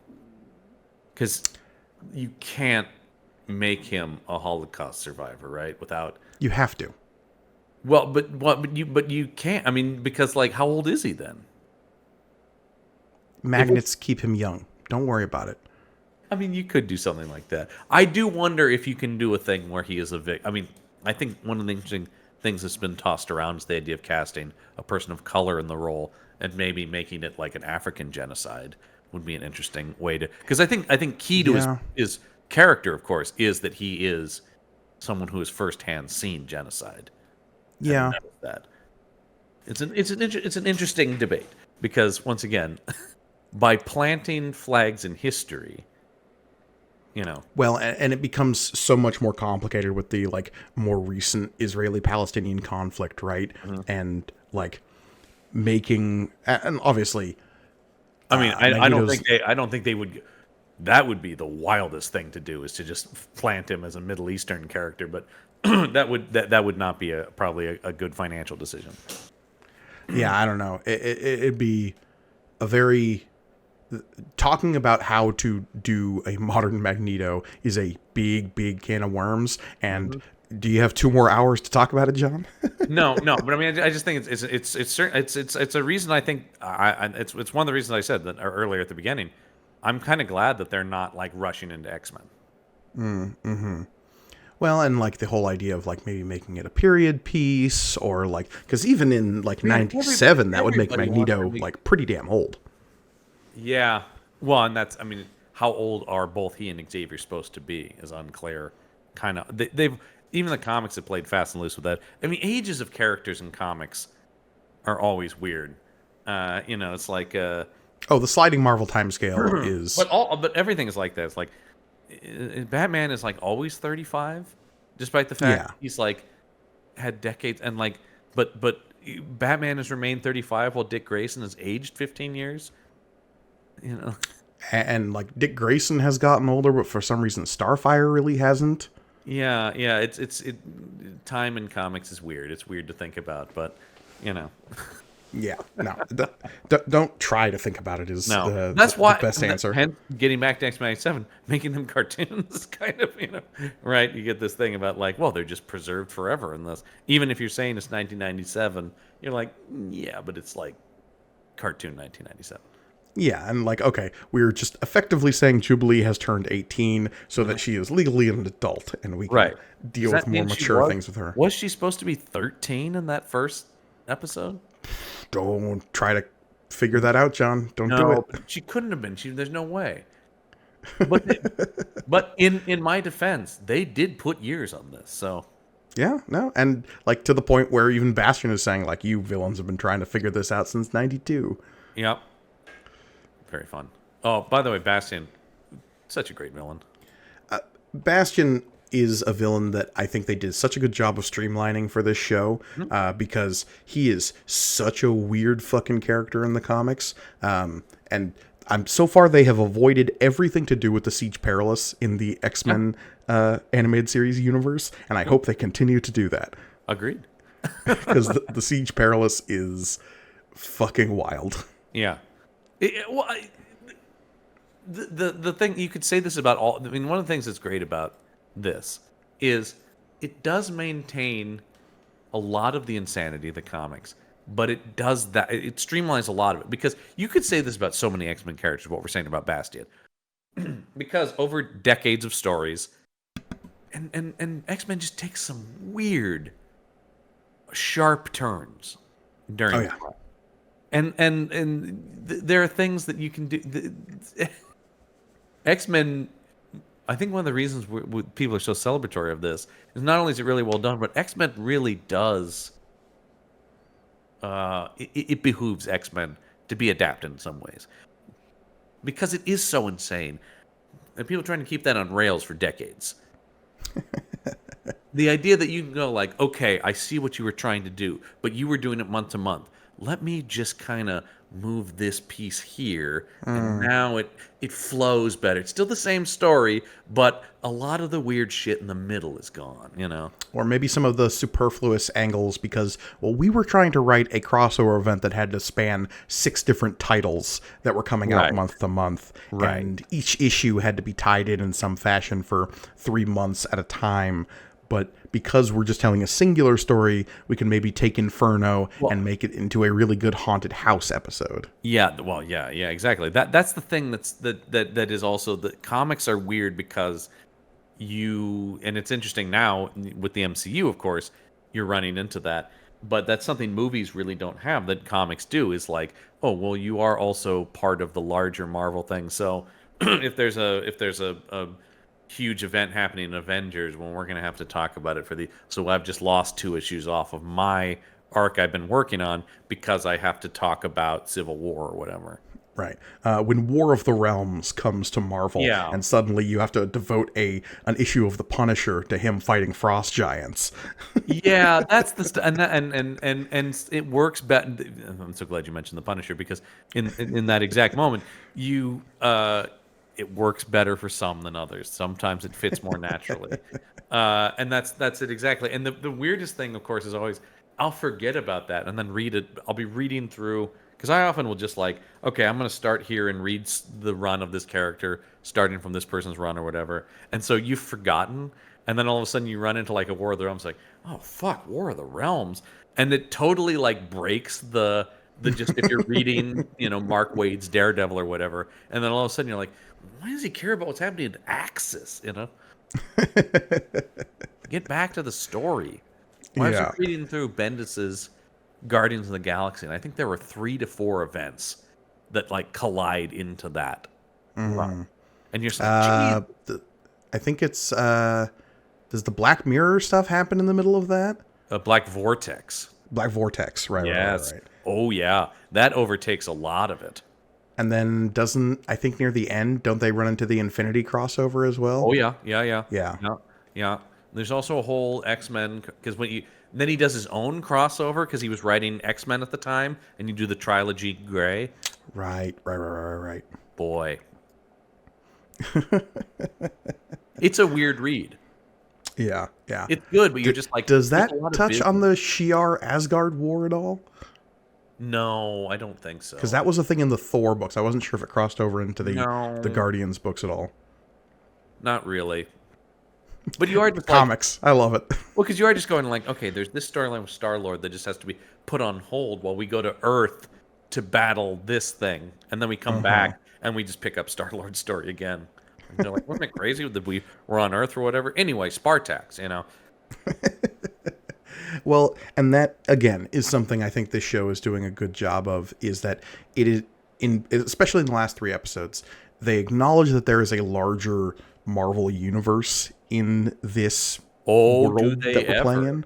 When we get a Captain America cameo, we get Iron Man, we get Daredevil and Cloak and Dagger and Black Spider Man Panther. and Black Panther and the fucking. I mean, Silver Samurai was in the original show. I gotta say so. No, but still, you're Uh, like, oh, we see Stephen Strange. He's doing surgery.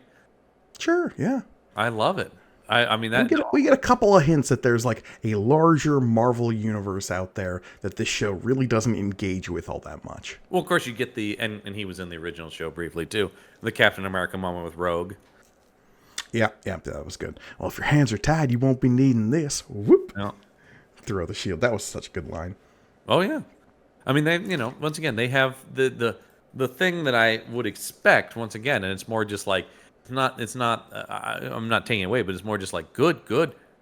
Nodding my head is like, yeah, all the voices of all the characters, and I don't I mean both performance and writing are just like everybody is so properly represented that you just be like Especially in the last like 4 episodes, the amount of extra Nightcrawler we get. He was always like the biggest yeah, hole in the lineup of the original series, so having him as a more active presence in the show made my heart sing. I love Kurt Wagner. well, he's the best. We love him, but the biggest hole was and remains to me Kitty Pryde. I know, right? Yeah, that is so weird. Jubilee functionally just replaces her. And because it stems from the creation of the original show, right? Yes. Because of when that show was made, Kitty Pryde was already sort of phased out as an X-Men regular. She was on the team Excalibur, and it's like her and Nightcrawler both were on that team and not a part of the central X-Men team, which is why they don't really have as large of a presence in the original show, despite being such central characters to like ongoing X-Men lore. Well, another thing that's weird to think about is the first stab at doing X-Men as an animated show. I'm sure you're familiar with, is Pride of the X-Men, right? Yeah, yeah. Which was their pilot presentation, which was obviously it's called Pride of the X-Men because Kitty was the main character. So it's an interesting thing because I think to people like us, that character is so central to X-Men, But and at it's the same interesting that she is just a non-presence period of the show. Yeah, and I think it leaves this interesting hole in our understanding of what X-Men is that could be used in some very interesting ways. Obviously, the X-Men 92 show did like Days of Future Past in its own way Yep. with like Cable and Bishop and all the time travel shenanigans they did. I just watched the 4-parter they did with Apocalypse and Yeah. his whole like scheme to stop time by Right. stealing psychics from across time and space. Boy, that was a wild couple of episodes. I've seen And nothing then it weird turned about out that a weird time janitor was also Immortus, who is Kang. Oh Don't yeah. worry about it. Oh yeah. Show is weird, man. Like they have never. Let you talk about the idea of them streamlining stuff. One of the things I love about both the original show and and this is they have never shied away from the weirdness of X-Men. No. No. They've done a lot to ground it in the characters and story they're telling, but it's always like, I mean, the whole Shi'ar episode in this season, where suddenly we just cut away to them and Charles Xavier, and you're just like, what? If you're Well, not, that's the kind of thing where if you're not familiar with the storytelling language of X-Men, you just be like, what the fuck is happening to this show? because weird space stuff is a subgenre of X-Men, right? It Like, is, and it's so weird that it is, and it's one of those things that's like it shouldn't make sense, but it's always been part of it, so I don't question it. But you just think about like, what the hell does that have to do with persecuted people with abilities on Earth? How does that? But it just is. It's part of it. it's because part of that metaphor becomes more potent when you have stories about them removed from the context of persecution and just persecuted for being from Earth, not from being mutants necessarily. Right. Well, and then you get the whole things about like the Summers father becoming Corsair and stuff like that. And you're like, wait, what? But when I read the comics, I'm just like, yeah. In that third episode, when they're just like, Scott's talking about it, well, I'd never abandon my son like my father did. And I'm just like, you're not mentioning that he went and became a space pirate on purpose. And you should always mention that. I'd be He talking about that has a weird skunk lady girlfriend in space. Oh, God, it's so weird. Corsair is such an insane character. And also, he's such a 70s space pirate, and that's why I love about him. And he still is. As much as they update all the comics, Corsair will always be this like funky 70s cool guy space pirate. If he ever loses his handlebar mustache, what are we even doing? I wouldn't know it was him. I wouldn't recognize the character. But it is part of the language of X-Men, and the fact that this show is establishing that, because like the three big stories in X-Men are time travel, weird space stuff, and humans build evil robots to kill all mutants. Right, yeah, they did all this stuff because man, there's so much Sentinel stuff. I mean, the whole end of it, when you have the town of Sentinel people and stuff, man. I love Alpha Sentinels as like the weird sleeper agents that we get. The last 3 episodes that are basically the 3-part finale, so insane and amazing. And we get so many little hints at a larger universe. We get so many bits and pieces, but it is still solidly grounded in an X-Men story. It also made me realize the whole, like, they had never actually done the Cable is Scott and Jean's kid in the original series. That sort of blew my mind. Mm-hmm. Because I guess as it was being...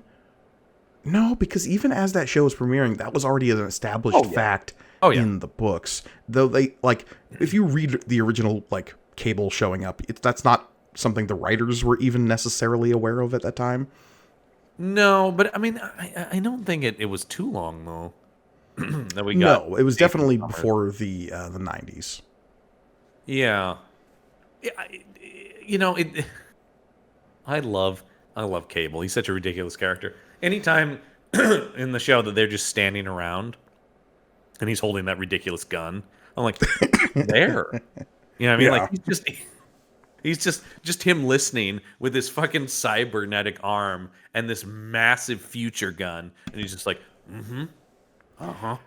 yeah. When they had Cable go full telekinetic in that second to last episode, I was just like, oh, you remembered that Cable has mutant powers. That's something like, if you watch the original animated show, it's so easy to forget that Cable isn't just a future guy with a gun. It's true. Well, I mean, and because aesthetically he is, but yes, and they even have him drop it. It's almost like he remembers. Yeah, he has a line. Doesn't he have a line where it's like, "Got these from my mom." Mm-hmm. My mom was a world-class telekinetic. Yeah. Stuff tends not to skip a generation. That's what it is. Yeah. I've watched these episodes once. You've watched them a few times now.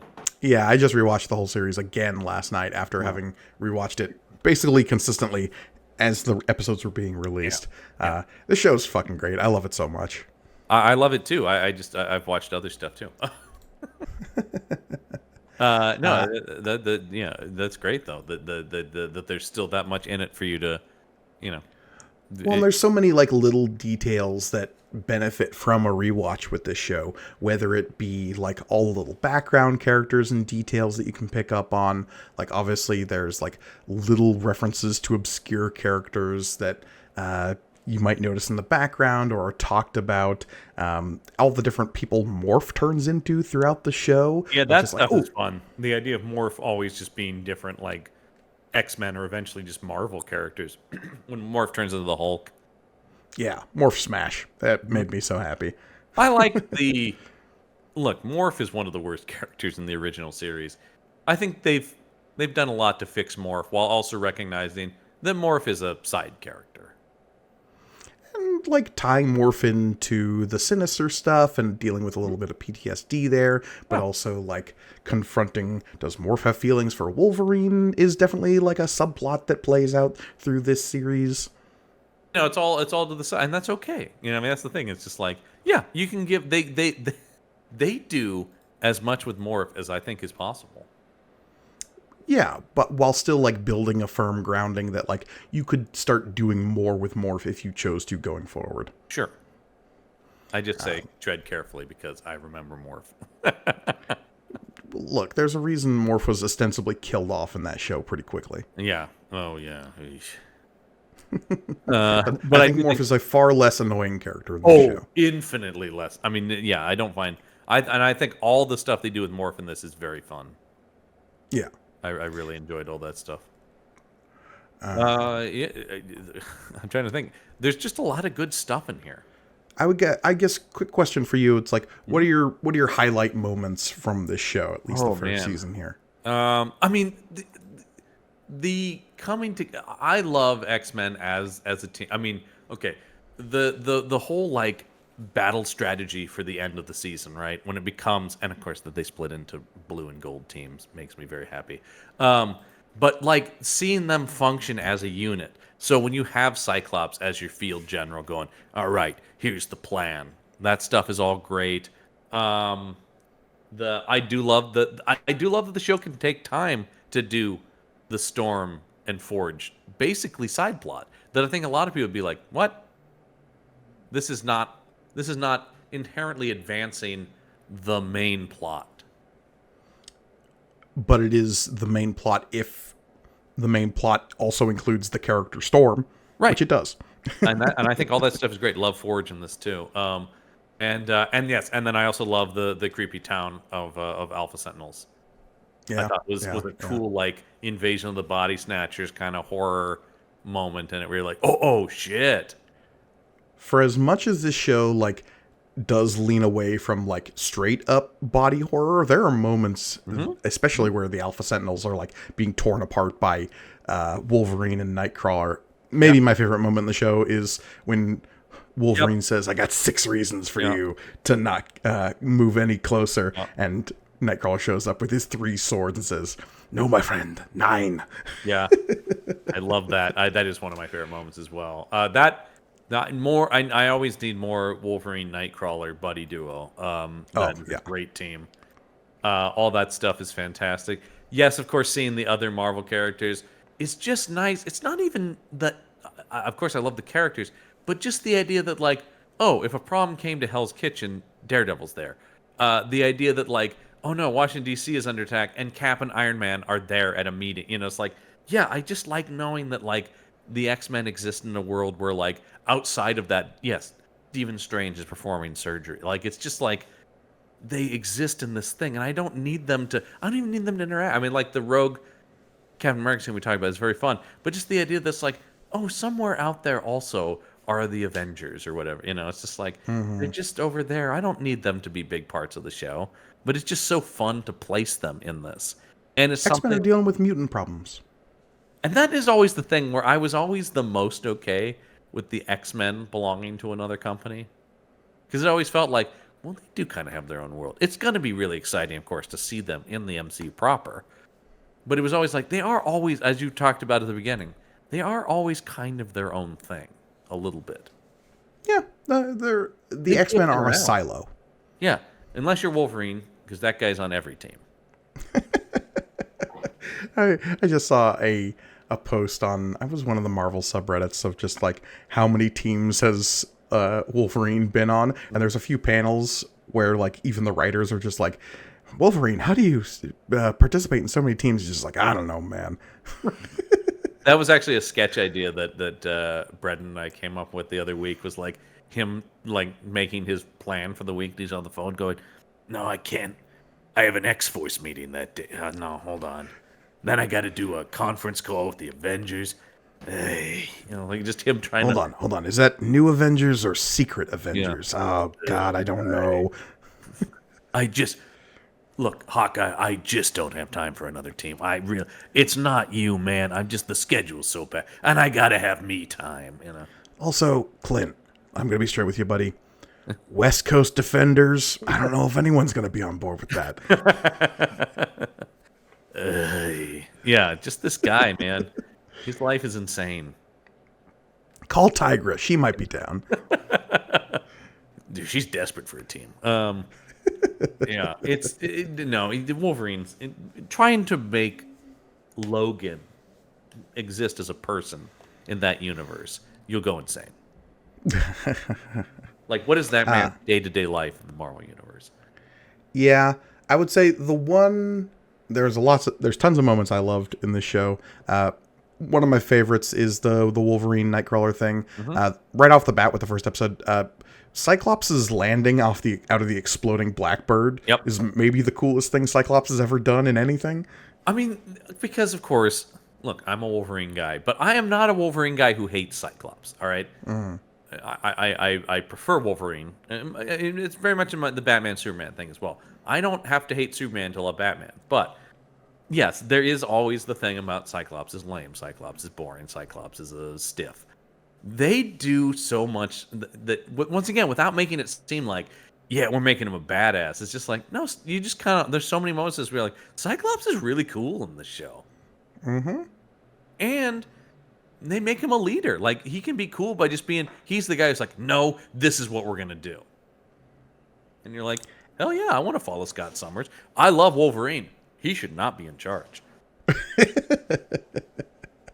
Yeah, no. You need a steady hand at the wheel there, my God. Plus, once again, he's too busy. He's got to get to 18 other meetings. What is this? What is this one? Is this a Kang thing?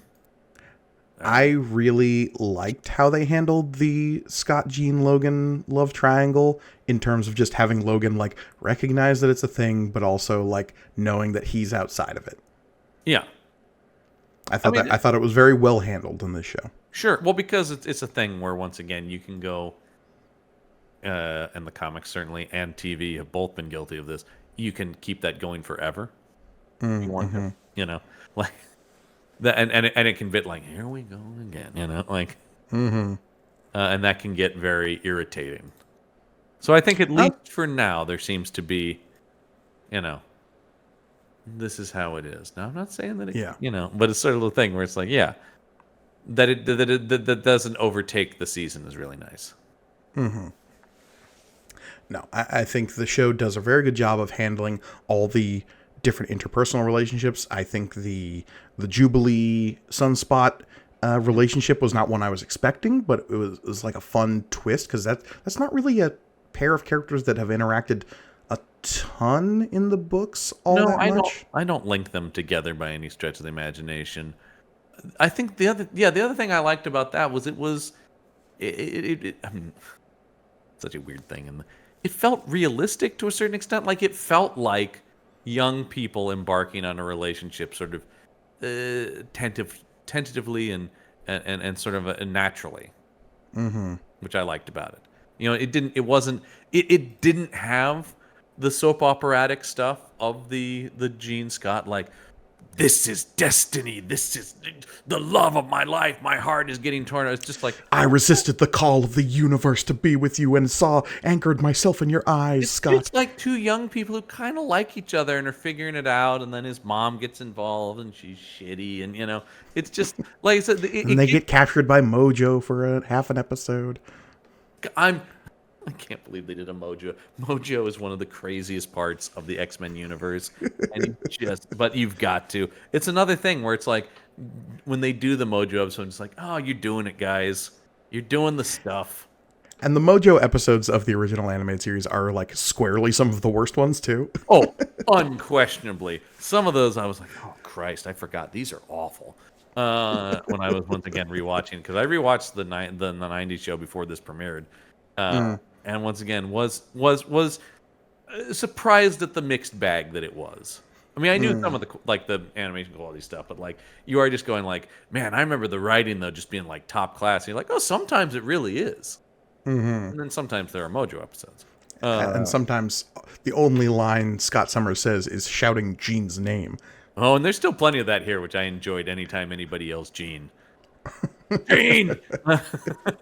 By the way, Morph. the guy, it's the weirdest thing, because I had to look, I'm like, this isn't the same Cyclops, and no, that guy died.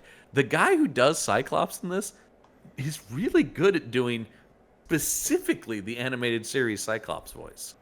I will say, Ray Chase is doing a great job there, but shout outs to Ross Marquand for doing a spot on animated series Professor X. Ross Marquand is one of the most talented voice actors. That guy, of course, not familiar to us from the MCU because similarly, his Red Skull that he plays, I really was like, I can't believe they got Hugo Weaving back for this. And they didn't. They got Ross Marquand. But he is so good, once again, at doing not just Hugo Weaving, but Hugo Weaving's Red Skull in that movie. That guy, look up any YouTube video of him doing impressions. That guy has such an amazing ear for very precise voices. His Ultron in What If is also just like... Yeah, it's very spadery. Yeah. They use him a lot, which is great. But he's all over he works. I mean, people know him from Walking Dead on camera. But he does he does a lot of work at Family Guy and across just all sorts of animation stuff. But he has a lot for Disney because he can kind of come in and go, what do you need? 90s Professor X? Done. I mean, it is perfect. He was also Apocalypse in this too. Very briefly, yeah. Yeah. The other big new but also very familiar name is obviously Jennifer Hale as Jean Grey in this. Jennifer Hale, who's played Jean Grey in many a thing, just not the 90s show. Yeah. She will always be my voice actor mom because she is female Commander Shepard from Mass Effect and Bastila Shan from Star Wars Knights of the Old Republic. So whenever I hear her, I'm just like, oh, animated mom. There's a lot of... I don't have that relationship with her, but she's very good. And there's a lot of just real deal veteran character voice actors in this, which is great. Totally, yeah. So many people, and then they'll slot in a Gil Birmingham as Forge, and that's great. Or a Theo James, I thought did an amazing job as Bastion.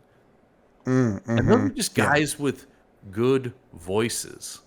Not necessarily, they're not voice actors by trade, but they're just interesting, cool voices that aren't. But then you get even Chris Britton coming back as Mr. Sinister. Obviously his Mr. Sinister voice so good. I love that they kind of resisted the urge to make Sinister more contemporary. They definitely stuck with 90s pure asshole bastard Mr. Sinister. They gave him a little bit of snark, but no more than he usually had. His whole little thing about ha, Mangala. I knew Mangala. He could have been better. That is great. That's pure Sinister. Yeah. Yeah. No, it's just the across the board, like I said, Matthew Watterson as Magneto. Similar thing where it's he's really doing echoes of what the guy in the 90s show did. But bringing true gravitas to that role, because Magneto gets all the greatest monologues in the show. Oh God, I mean another one of my favorite things on the show is the whole Mind Palace Xavier Magneto thing during the final battle. Something I picked up on one of my rewatches is it's something very subtle in the voice acting. His accent becomes more German as he's descending into the water of his rage and memory in that moment. That's a nice touch. And that's just and something else I picked up in this watch through is right as he's during the whole Genosha thing when he's trying to protect Leech with his magnetic shield, he says don't be scared in German specifically right before they all get vaporized. Nice. It's just great. Those are such good little touches. But all that stuff is yes, as we talk about the the movies and stuff, putting more emphasis on that relationship and things like that. But like they are the two pillars of X-Men. So even amongst this massive, awesome battle, it is still an ideological debate between these two men that makes up the core of what X-Men is about. And I think they are the representatives of those two sides and all that stuff. Talk about, writing sophisticated, philosophical, really well done stuff for a quote unquote cartoon show, it's beautifully done. And it's so X-Men. It's so true to the Claremontian, writing. I mean, not his prose exactly, but the thoughts that went into that stuff, the themes he was wrestling with in his work. But the fact that you can have this like very cerebral moment and emotionally like tender moment between these two characters, and then capstone that with Magneto bursting out and going, "Magneto lives," and having it feel of a piece, pure X-Men. Exactly. That is X-Men at its core. That is the whole thing. It really is. I think there's a reason X-Men stands out from so much of the other Marvel stuff. And it's not just that it has all these stories, but the tone of it is so incredibly specific. And I've seen nothing else really, be able to do that kind of deep, heady thinking with that kind of soap opera camp without either one dominating the other one or in any way, bringing it down or feeling like, God, this thing is shifting violently. It really is. There's something about X-Men. There's something in the DNA of X-Men that is so unique, and it's one of those things where it's like you know it when you see it, and that's an example of that, right? Where you just go like, oh God, that's good X-Men. It's a fine vintage of X-Men. It's the 97? Yes. Yeah. 97. That was a good year. Will the next season be X-Men 98, by the way? I mean, I think question. I don't know. I don't think 97, so. but will it be 1998? I don't know. Again, even in that show, like talk about sliding time scales. Like they nenever acknowledge how much time is actually passing. No, I that said, series. and as you mentioned earlier, if you actually try to figure it out, it won't work, and you just have fun. Yeah, Everybody, not that kind of show. Everybody just have fun. Yeah, exactly. Yeah, just repeat to yourself, it's just a show. I should really just relax. Maybe the greatest line ever in a television theme song. MST3K really blazing trails there. Well, because it is just like you could apply that to anything, and it's true. Shut up and watch the show. Who cares? Yeah. Oh, yeah. I mean, it's the as always, I recommend people back to the great Patrick Willems video about "Shut Up About Plot Holes" already. Well, just point to any Patrick Willems video and go, yeah, listen to this guy. For the most part, he is one of the guys that every once in a while I disagree with, but for the most part, I'm like, yeah. He's not an MCU guy though, and then I just can't. It's not for everybody. I understand. Well, true, except for he's a big comic book. The people who love comic books but don't like the MCU baffle me, but that's a whole separate discussion. What do you want in a season 2 of this show? Oh, I mean, more of the same, right? To a certain extent, like but the Age of Apocalypse kind of stuff they're setting up, and the Onslaught stuff that we've talked about. I'm excited to see what the animated series version of these are, right? And I think one of the things that, I mean, and I want to see more, growth for the characters. I think one of the things that actually something I do think the '90s show, one of the things they did is the characters really did change. They really did go on journeys, and I hope of course, they will continue that, and even more so in '97. And that I want to see more, and I want to see more Wolverine and Nightcrawler.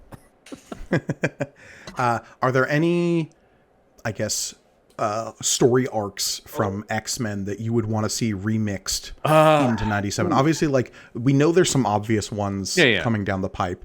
Like we've talked about, Age of Apocalypse is definitely on the table, and like Onslaught is probably up there.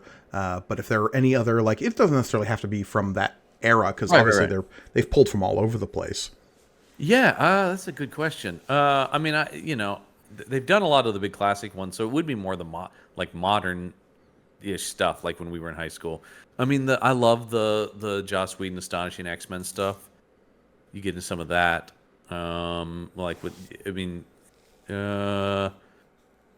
I'm trying to think. I mean, I The wanted big to one, more Cable stuff. yeah. Like obviously, Cable and Apocalypse are tied so intrinsically together. Yeah. Seeing Strife show up would be fun. Yeah. That yes. That would be interesting. I'm trying to think. Yeah. You mentioned Cassandra Nova. Cassandra Nova, I think would be a fun, like, obviously, she's going to be or it is rumored and fairly well confirmed that she is the bad guy of Deadpool and Wolverine. I think she's in the fucking trailer. Yeah, but they don't say her name. They don't, but there's a bald lady doing, psychic stuff. I think I know Yeah. what's doing. But she's such an insane character to An see any insane kind of character. translation of her is insane always going to raise an eyebrow. Just yeah, a truly insane character.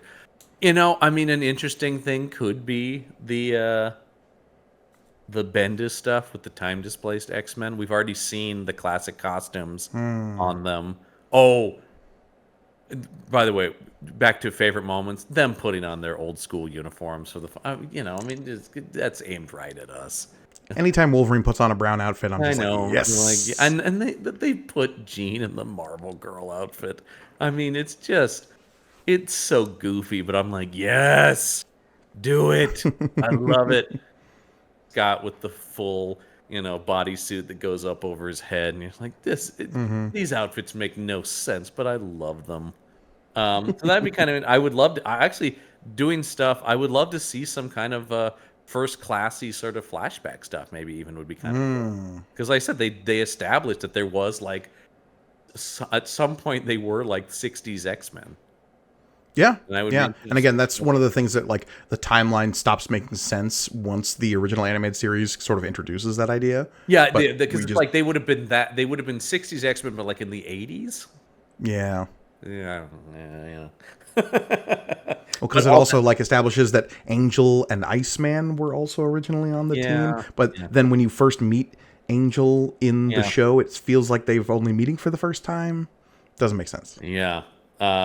Maybe clear up some of that stuff is what I want to know. But like, and of course, yeah, more. I mean, not literally doing this plot, but we do establish the larger world. I mean, is there a world where we get an Avengers versus X-Men? I don't know. It's an interesting idea. Maybe not, yeah, that exact story. I don't but need yeah. that exact storyline. I don't need the Phoenix Force to choose new hosts and but like some scenario where you could put them at odds with the Avengers. Sure. Would Yeah. be an interesting idea. I mean, There have been plenty of stories like that over the years. oh yeah. Or even the I love the X-Men Fantastic Four stuff and getting into Franklin Richards being a mutant kind of stuff. Totally. There's interesting stuff there. Them as part of a larger world is certainly something that is now on the table. Ooh, Yeah, I mean, a Storm T'Challa romance now that we've opened up Wakanda. well, and it's interesting because this show establishes that T'Chaka is still the king of Wakanda He's still the king of Wakanda, so I mean that could and be still the Black Panther. yeah, he's older though, so I mean that implies that T'Challa is around. Maybe, yeah. I know. When they said King T'Chaka, I was like, Yeah, definitely raised an eyebrow. yeah. I mean, Like, I feel like that you don't do that unless you do it on purpose. yeah, no, exactly. Yeah. So, I don't know, man. I want more, and we're gonna get more. I mean, they'd already picked it up for a second season. This is not one where it's like, come on, guys. Yeah, for me, it's, I think the Ex Messiah, like the Hope Summer stuff would be interesting, though I think that's maybe more of a season 3. Like, you got to put that out there a little ways. Yeah, that's why. That's kind of what I was thinking when I was talking about Cable stuff, kind of Messiah Complex and stuff like that. House of M is the big one for me. Ooh, well, yeah, because we don't really have a Scarlet Witch. I mean, she is alluded. She's around. Yeah, she's alluded to, but we didn't. She's And she appears in the original series a couple of times. Yeah, House of M would be a big one. Yeah, I would be curious to see once it comes to another one, it's like, what would your take on that be? Because I imagine it'd be something pretty different. Yeah, I could see it being some kind of combination between House of M and what was that crossover happened a while back? X-Man. Where Nate Gray remade the world in his like weird Yep. asexual image. Yeah. Because wasn't that the thing in that crossover? It's like he eliminated love. Oh yeah, it's pretty weird, man. It was a strange crossover event. It was interesting though. That was a weird one. I need to know. Age of X-Man. Age of X-Man. That was it. I like when you type in X-Man. They were like, Google's like, do you mean X-Men? No, unfortunately, we're talking about Nate Gray. Yeah. I wish. Zach Thompson, I know him kind of, was the writer on that. That stemmed from the Ed Brisson Uncanny X-Men run. And then into, that was weird, man. That was, I think that was literally right before the Krakoa stuff. Yeah. The other big one for me is seeing Excalibur. I love that team so much. Other teams would be interesting. I mean, because like more New Mutant stuff, like we talked about, would also be fun. We get tease in like Forge's, like we see a board with him, and that looks like X Factor, the team. X Factor, yeah. Of course, it's like Forge and Multiple Man and Strong Guy and Wolfsbane. I'd love to see some Multiple Man in here. He's one of my favorites. Yeah, and we get like cameos of him in this show, but we don't know if he survived Genosha. Well, anyone could or could not have survived Genosha based on what they want to do, right? True. It's I mean, that's the thing, is it's still such a massive world to play in. Give me more Emma Frost. Oh yeah, the idea. I love the whole thing when they pull her out of the rubble of Genosha and go like, she seemed to turn to some sort of diamond state, and I was like, oh, this is great. That's straight from the comics. Yeah. Like the apocalypse at Genosha is what triggers her diamond form. I know. I loved it. I love that they did that. And yeah, man, Scott and Gene a little too happy. Let's throw Emma Frost in here. Fuck some shit. Well, the whole like him did the Madeline psychically cheating on Madeline is very smart. In the comics originally, wasn't that Emma Frost? It sure was, and I thought that was a really smart thing that they did. Was just like glom on some of the Emma Frost stuff onto the Madeline Pryor storyline. Very clever. Once again, really smart. Every decision they made. I mean, that's the biggest thing in this. It's like almost every decision they make, I'm going, oh, that's good. I like that. That's a big thing where it's like when you can see changes from the comics, but you're like, oh, I see why they've done this. Very clever. Yeah, that's fun. No, it's great. Obviously, Yeah, excited to get more. We already know it's in the pipeline. It's coming, but animation takes a lot of time. It sure does. Ooh, boy. I mean, that's one of the things that's always kind of made me like not super interested in ever wanting to work in it. Is just the patience required. As much as I love it, it is always just like, oh boy. Oof. Yeah. Obviously, we know we have another season of What If coming our way in the meanwhile. That's coming soon because we've seen footage. Yeah, we're getting. I mean, I'm so glad they're doing more animated stuff because that really has always been. Like, DC's always had that over them. That's always been so key to DC for decades. And often, as we've talked about, is often the best stuff DC does. Well, and just something that Marvel has super neglected is maybe not the right word, but definitely like put on the back burner most of the time. And if it's not a straight up MCU C-tier synergy show, I will never forgive Avengers Assemble for replacing Earth's Greatest Heroes or Earth's Mightiest Heroes. But, because there have been good Marvel shows over the years. But there have. It's just never been a cornerstone like it has been for DC. Like DC is always putting out something. You know, it's just more important over there. It's just a bummer that's. So I hope that there's more from them. You know. Well, we know we've got, like I said, more What If. We know there's that Spider-Man freshman year or whatever it's called now. Yeah. Friendly Neighborhood Spider-Man, I think it's called now. I think so, because now it's like its own thing entirely and not some kind of MCU spinoff. Right. Yes, exactly. Though it has MCU actors in it because Charlie Cox is playing Daredevil. Well, multiverse. What are you going to do? Yeah, well, I mean, that's the thing about this. I did see somebody, I just saw when I was looking at stuff for this, it's like, is X-Men 97 in the MCU? I'm like, well, sure, it's a multiverse, you know? Why not? Yeah, that's the thing about multiverses, right? It's like, well, it's all... Yeah. Once you establish that the multiverse exists, it's all in the same continuity, technically. Yeah. All right. Well, those are our thoughts on X-Men '97. Of course, if you want It more good. from us, it good. There you go. And we put that on a. I just want a poster with that. It good, Mike Gergoni. But yeah, if you want more from us, you can head over to our Patreon page, patreon.podbean.com/punchup. There you can get cool exclusive bonus content as well as help out support all the shows on the Punch Up Entertainment Network. Of course, as always, Mike Gergoni will remind you. Sorry. Over at our YouTube page, youtube.com/punchup entertainment. It's youtube.com/@punchup entertainment. I learned recently. There you go. Apparently, I've been saying the URL wrong for a while, and I apologize if that has caused some confusion. Oh my god, man! There is an @ symbol after the \. Interesting. All right, I did not. That's news to me right now. So I typed it in the other day just to see, like, oh, does this direct correctly? And it didn't, and I was like, oh, that's a problem. But yeah. So youtube.com/@punchup entertainment. You can find all of the shows, including this one. Best way to, of course, watch this show and May the Panel Be With You, the regular show on this network, because you can see our pretty faces and the things we're talking about while we do it. While you're there, please like, comment, subscribe. Let us know below what you thought about X-Men '97. What storylines, characters do you want to see in future seasons of this show? Indeed. Are you really gunning for the, what do people say, Spider-Man '98 is the show everyone's clamoring for now, that this was such a big success? I did see something from somebody who's like, well, you never know, you know. You're like, oh, yeah, okay, I mean, maybe, you know. That is the show that pioneered the Spider-Verse, I'll just say it. It's true. It's true. I you know. I don't know.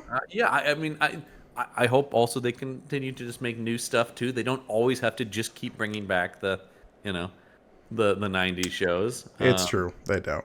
Although I'm very excited, of course, about Amazon is doing Batman the Cape Crusader, the new Bruce Timm Batman show. That looks weird and interesting, and I'm here for it. I am all on board for him doing, like, Golden Age costumes. But yeah, one of the best ways to support the show is either our Patreon page or the YouTube channel. Yeah. Now, I think next month, once again, we're going to be talking about Inside Out 2. I have too many emotions to be talking about that kind of movie, John. That's just, I can't contain them all. It's all, yeah, that's what that movie's about. I think the premise for it is great. The idea of puberty brings on a whole new set of emotions is a very clever idea for a sequel to that. I think part of the larger discussion with that episode, obviously we'll talk about it next month, but like the state Pixar is in that it makes a movie like Inside Out 2 is interesting to observe and talk about, and we'll get there. Oh yeah, I mean we have to check in with Pixar from time to time. Yeah, because kind of like Marvel, they are unavoidable, you know. But yeah, I think that's going to do it for this week's episode or this month's. That's right. I'm so used to doing weekly. This month's episode of Panel Up. I'm John Campbell. And I will always be Mike Gergoni. Until next month, we're going to panel down.